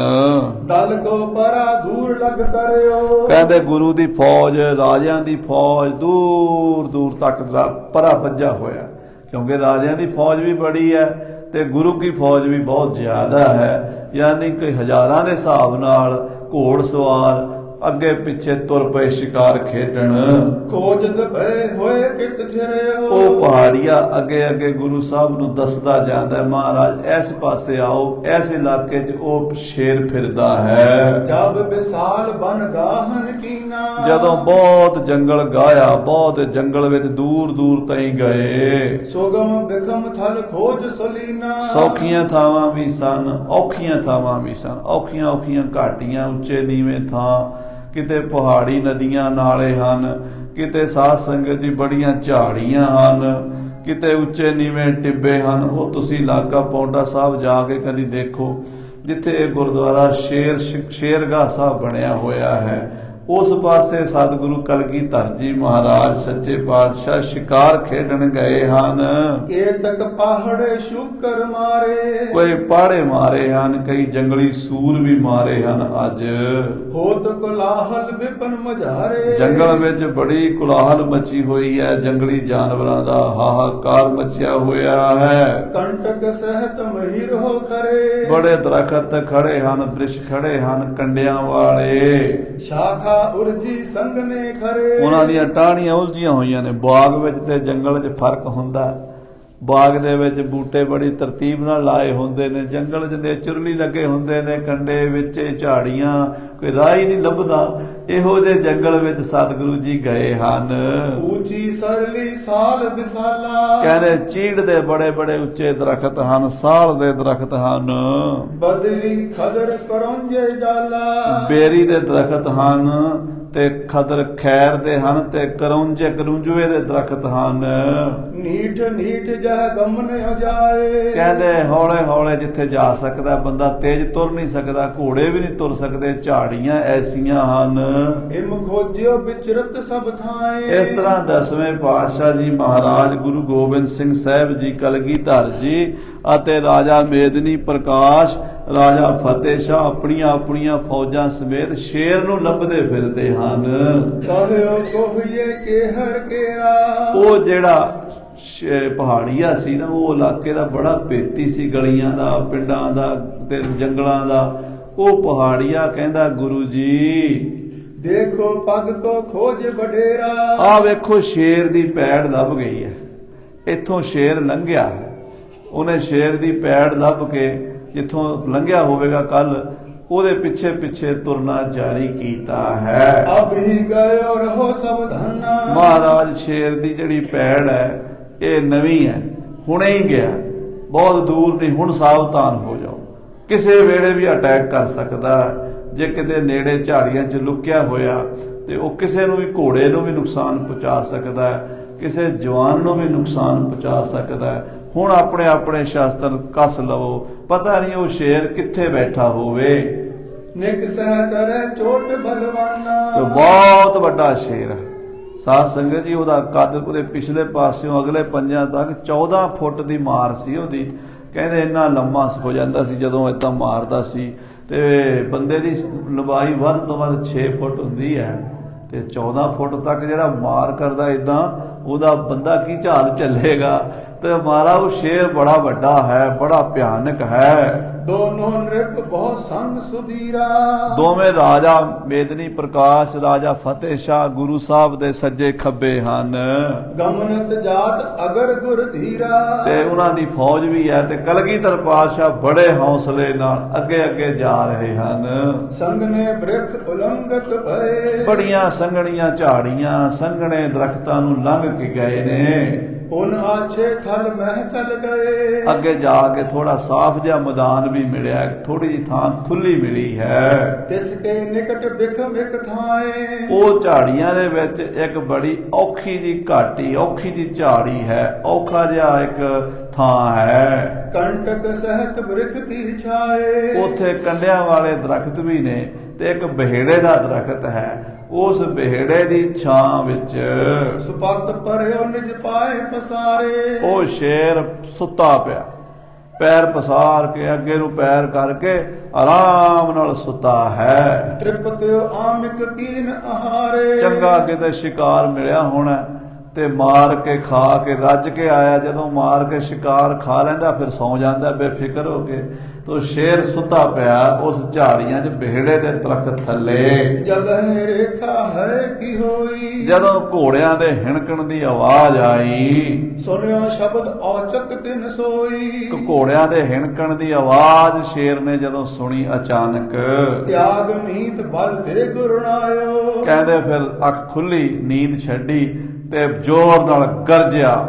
ਉਹਨੇ ਐਸੀ ਗਰਜਨਾ ਕੀਤੀ ਵੀ ਪਹਾੜੀਆਂ ਗਰਜ ਗਈਆਂ, ਗੂੰਜ ਗਈਆਂ ਸਾਰੀਆਂ। खरो होए बैठ्यो दृग लायो। ਔਰ ਖਲੋ ਕੇ ਨਾ ਬੈਠਾ ਸੀ ਨਾ, ਖਲੋ ਕੇ ਵੇਖਣ ਲੱਗਾ ਵੀ ਕੌਣ ਆਇਆ ਹੈ। ਸ਼ੇਰ ਹੁੰਦਾ ਨਿਰਭੈ ਹੈ, ਡਰ ਨਹੀਂ ਲੱਗਦਾ ਉਹਨੂੰ। ਬੇਫਿਕਰੀ ਨਾਲ ਉਹਨੇ ਵੇਖਿਆ ਆਲੇ ਦੁਆਲੇ। बोलियो सुनियो जान तिन लीनो। ਉਹਨੇ ਘੋੜਿਆਂ ਦੀ, ਬੰਦਿਆਂ ਦੀ ਆਵਾਜ਼ ਸੁਣ ਲਈ, ਜਾਣ ਗਿਆ। ਠਾਂਡੇ ਪਏ ਬਿਲੋਕਨ ਕੀਨੋ। ਤੇ ਮਹਾਰਾਜ 10ਵੇਂ ਪਾਤਸ਼ਾਹ ਕਲਗੀਧਰ ਜੀ ਵੀ ਆਪਣਾ ਹਾਥੀ ਰੋਕ ਲਿਆ। ਤਾਰਨ ਪੰਚਾਨਨ ਕੋ ਆਨਨ। ਮਹਾਰਾਜ ਨੇ ਦੂਰੋਂ ਵੇਖਿਆ ਝਾੜੀਆਂ ਦੇ ਵਿੱਚ ਬੈਠੇ, ਆਲੇ ਦੁਆਲੇ ਹਰੇ ਹਰੇ ਪੱਤੇ ਹਨ, ਝਾੜੀਆਂ ਹਨ, ਉਹਦੇ ਵਿੱਚ ਹੈ ਐਡਾ ਵੱਡਾ ਉਹਦਾ ਮੂੰਹ ਹੈ, ਬੜਾ ਭਿਆਨਕ ਉਹਦਾ ਸਰੂਪ ਹੈ। ਜਿਸ ਸਮਾਨ ਕੋ ਨਾਹਿਨ ਆਨਨ। ਕਹਿੰਦੇ ਉਹਦੇ ਵਰਗਾ ਹੋਰ ਕੋਈ ਸ਼ੇਰ ਸ਼ਾਇਦ ਹੀ ਵੇਖਿਆ ਹੋਵੇ ਧਰਤੀ ਤੇ, ਐਡਾ ਵੱਡਾ ਸ਼ੇਰ ਹੈ। ਕਾਨਨ ਸ਼ਬਦ ਸੁਣਿਓ ਤਹ ਜਬੈ। ਆਵਾਜ਼ ਸਤਿਗੁਰਾਂ ਨੇ ਸੁਣੀ, ਰਾਜੇ ਫਤਿਹ ਸ਼ਾਹ ਨੇ ਸੁਣੀ, ਰਾਜੇ ਮੇਦਨੀ ਪ੍ਰਕਾਸ਼ ਤੇ ਸਾਰੇ ਫੌਜੀਆਂ ਨੇ ਸੁਣੀ। ਕਿਨਹੋ ਦ੍ਰਿਕ ਦੇਖਿਓ ਤਬੈ। ਸਾਰਿਆਂ ਨੂੰ ਤਾਂ ਦਿਖਿਆ ਨਹੀਂ, ਝਾੜੀਆਂ 'ਚ ਕਿਸੇ ਕਿਸੇ ਨੂੰ ਨਜ਼ਰ ਆਇਆ ਵੀ ਉਹ ਬੈਠਾ ਹੋਇਆ ਹੈ। ਨਕ ਪਾਇਨ ਤੇ ਅੰਕੁਸ਼ ਮਨੋ। ਕਹਿੰਦੇ ਉਹਦਾ ਨੋਹ ਬੜੇ ਬੜੇ ਉਹਦੇ ਵੱਡੇ ਹਨ, ਏਦਾਂ ਦੇ ਭਿਆਨਕ ਸਰੂਪ ਵਾਲਾ ਹੈ। ਦਾੜਨ ਤੇ ਦਾਰੁਨ ਮੁਖ ਕਨੋ। ਦਾੜਾਂ ਤੋਂ ਵੀ ਬੜਾ ਭੂਤ ਨੇ, ਤੇ ਉਹਦੇ ਨੋਂਦਰਾਂ ਵੀ ਉਹਦੀਆਂ ਬੜੀਆਂ ਵੱਡੀਆਂ ਤੇ ਤਿੱਖੀਆਂ ਨੇ। ਸਟਾ ਕੰਠ ਪਰ ਧੀਰਗ ਦੀਪੇ। ਉਹਦੀ ਗਰਦਨ ਤੇ ਬੜੇ ਬੜੇ ਵੱਡੇ ਵਾਲ ਹਨ, ਦਾੜੀ ਹੈ ਉਹਦੀ, ਬੜਾ ਭਿਆਨਕ ਰੂਪ ਹੈ ਉਸਦਾ, ਡਰਾਉਣਾ ਰੂਪ ਹੈ, ਬੱਬਰ ਸ਼ੇਰ ਹੈ ਉਹ। ਲਾਲ ਬਲੋਚਨ ਸ੍ਰੋਣ ਸਰੀਖੇ। ਅੱਖਾਂ ਲਹੂ ਵਰਗੀਆਂ ਲਾਲ ਨੇ ਉਸ ਸ਼ੇਰ ਦੀਆਂ। ਲਾਂਗੁਲ ਸਹਿਤ ਲਾਂਬਿਓ ਬੇਲਾ। ਔਰ ਉਹਦਾ ਪਿਛਲੀ ਜਿਹੜੀ ਰੀੜ੍ਹ ਦੀ ਹੱਡੀ ਤੱਕ ਕੱਦ ਹੈ ਉਹ ਵੀ ਬੜਾ ਲੰਮਾ ਹੈ, ਤੇ ਉਹਦੀ ਪੂਛ ਬੜੀ ਲੰਮੀ ਹੈ। ਦੀਰਘ ਦਸਨ ਸੁ ਦਿਖਨ ਕੋਹੇਲਾ। ਔਰ ਵੱਡੇ ਵੱਡੇ ਦੰਦ ਦੂਰੋਂ ਦਿਸਦੇ ਹਨ, ਚਮਕਦੇ ਵੀ। ਇਹ ਤਾਂ ਪਾੜ ਕੇ ਖਾ ਜਾਵੇ ਹਾਥੀ ਨੂੰ ਵੀ ਮੂੰਹ ਮਾਰ ਲਵੇ ਨਾ ਤੇ ਫੜਕਣ ਨਾ ਦਵੇ, ਐਡਾ ਵੱਡਾ ਇਹ ਹੱਥ ਸ਼ੇਰ ਹੈ। ਛਾਤੀ ਗਰੀਬ ਉਦਰ ਹੈ ਸਵੈਤਾ, ਉਹਦੀ ਛਾਤੀ ਤੇ ਉਹਦਾ ਪੇਟ ਤੇ ਉਹਦੀ ਗਰਦਨ ਚਿੱਟੀ ਹੈ, ਬਾਕੀ ਉਹਦੇ ਉੱਪਰ ਧਾਰੀਆਂ ਪਈਆਂ ਹੋਈਆਂ ਨੇ। ਕਦ ਵਿਸਾਲ ਬਲ ਅਧਿਕ ਨਿਕੇਤਾ, ਆ ਕੱਦ ਉਹਦਾ ਵਿਸਾਲ ਹੈ, ਬਲ ਦਾ ਘਰ ਹੈ। ਚੌਰੋਂ ਚਰਨ ਪੀਨ ਔਰ ਦੀਹਾ, ਪੈਰ ਉਹਦੇ ਬੜੇ ਬੜੇ ਪੰਜੇ ਵੱਡੇ ਹਨ, ਮਜ਼ਬੂਤ ਹਨ। ਪੀਤ ਸੁਬਰਨ ਸ਼ਿਆਮ ਗਨ ਲੀਹਾ, ਕਹਿੰਦੇ ਪੀਲਾ ਉਹਦਾ ਰੰਗ ਹੈ ਤੇ ਕਾਲੀਆਂ ਲਕੀਰਾਂ ਉੱਤੇ ਕਿਤੇ ਕਿਤੇ ਨਜ਼ਰ ਆਉਂਦੀਆਂ ਨੇ। ਸੁਪਨੇ ਮਹਿ ਪੀ ਜਾਹੇ ਨ ਤਰਾਸਾ, ਐਸਾ ਬੱਬਰ ਸ਼ੇਰ ਹੈ ਵੀ ਉਹਨੂੰ ਸੁਪਨੇ ਵਿੱਚ ਵੀ ਡਰ ਨਾ ਲੱਗੇ, ਉਹਦਾ ਕਦੀ ਬੇਫਿਕਰ ਨਾ ਡਰਨ ਵਾਲਾ ਹੈ, ਉਹਨੂੰ ਕਾਹਦਾ ਭੈ ਹੈ। ਸਭ ਚਾਹਤ ਹੈ ਪਿਕਨ ਤਮਾਸਾ, ਇਸ ਸ਼ੇਰ ਦਾ ਹੁਣ ਸ਼ਿਕਾਰ ਕੌਣ ਕਰੇਗਾ, ਇਹਦਾ ਸ਼ਿਕਾਰ ਕਿਵੇਂ ਹੋਵੇਗਾ, ਇਹ ਤਮਾਸ਼ਾ ਵੇਖਣਾ ਚਾਹੁੰਦੇ ਨੇ ਸਾਰੇ ਤੇ ਤੁਸੀਂ ਸੁਣਨ ਵਾਲੇ ਵੀ। ਪਰ ਹੁਣ ਸਮਾਂ ਹੋ ਗਿਆ, ਕੱਲ ਦੇ ਦੀਵਾਨ ਵਿੱਚ ਕਿਵੇਂ ਕਲਗੀਧਰ ਪਾਤਸ਼ਾਹ ਦਾ ਸ਼ਿਕਾਰ ਖੇਡਣਗੇ ਉਹ ਆਪਾਂ ਸਰਵਣ ਕਰਾਂਗੇ, ਅਗਲੇ ਪ੍ਰਕਰਨ ਵਿੱਚ ਸਰਵਣ ਕਰਨਾ ਜੀ। ਹੇ ਗੋਬਿੰਦ, ਹੇ ਗੋਪਾਲ, ਹੇ ਦਇਆਲ ਲਾਲ, ਪ੍ਰਾਣਨਾਥ ਅਨਾਥ ਸਖੇ ਦੀਨ ਦਰਦ, ਹੇ ਸਮਰਾਥ ਅਗੰਮ ਪੂਰਨ, ਮੋਹਿ ਮਇਆ ਆਨੰਦ ਕੂਪ ਮਹਾ ਭਿਆਨ, ਨਾਨਕ ਪਾਰ ਆਏ ਪ੍ਰਭ ਸਰਣਾਗਤੀ, ਕਿਰਪਾ ਨਿਧ ਏਕ ਅਖਰ ਹਰ ਮਨ ਬਸਤ, ਨਾਨਕ ਹੋਤ ਵਾਹਿਗੁਰੂ ਨਾਮ ਜਹਾਜ ਹੈ, ਚੜੇ ਸੋ ਉਤਰੇ ਜੋ ਸ਼ਰਧਾ ਕਰ ਸੇਵੰਦੇ ਗੁਰ ਗੁਰ ਪਾਰ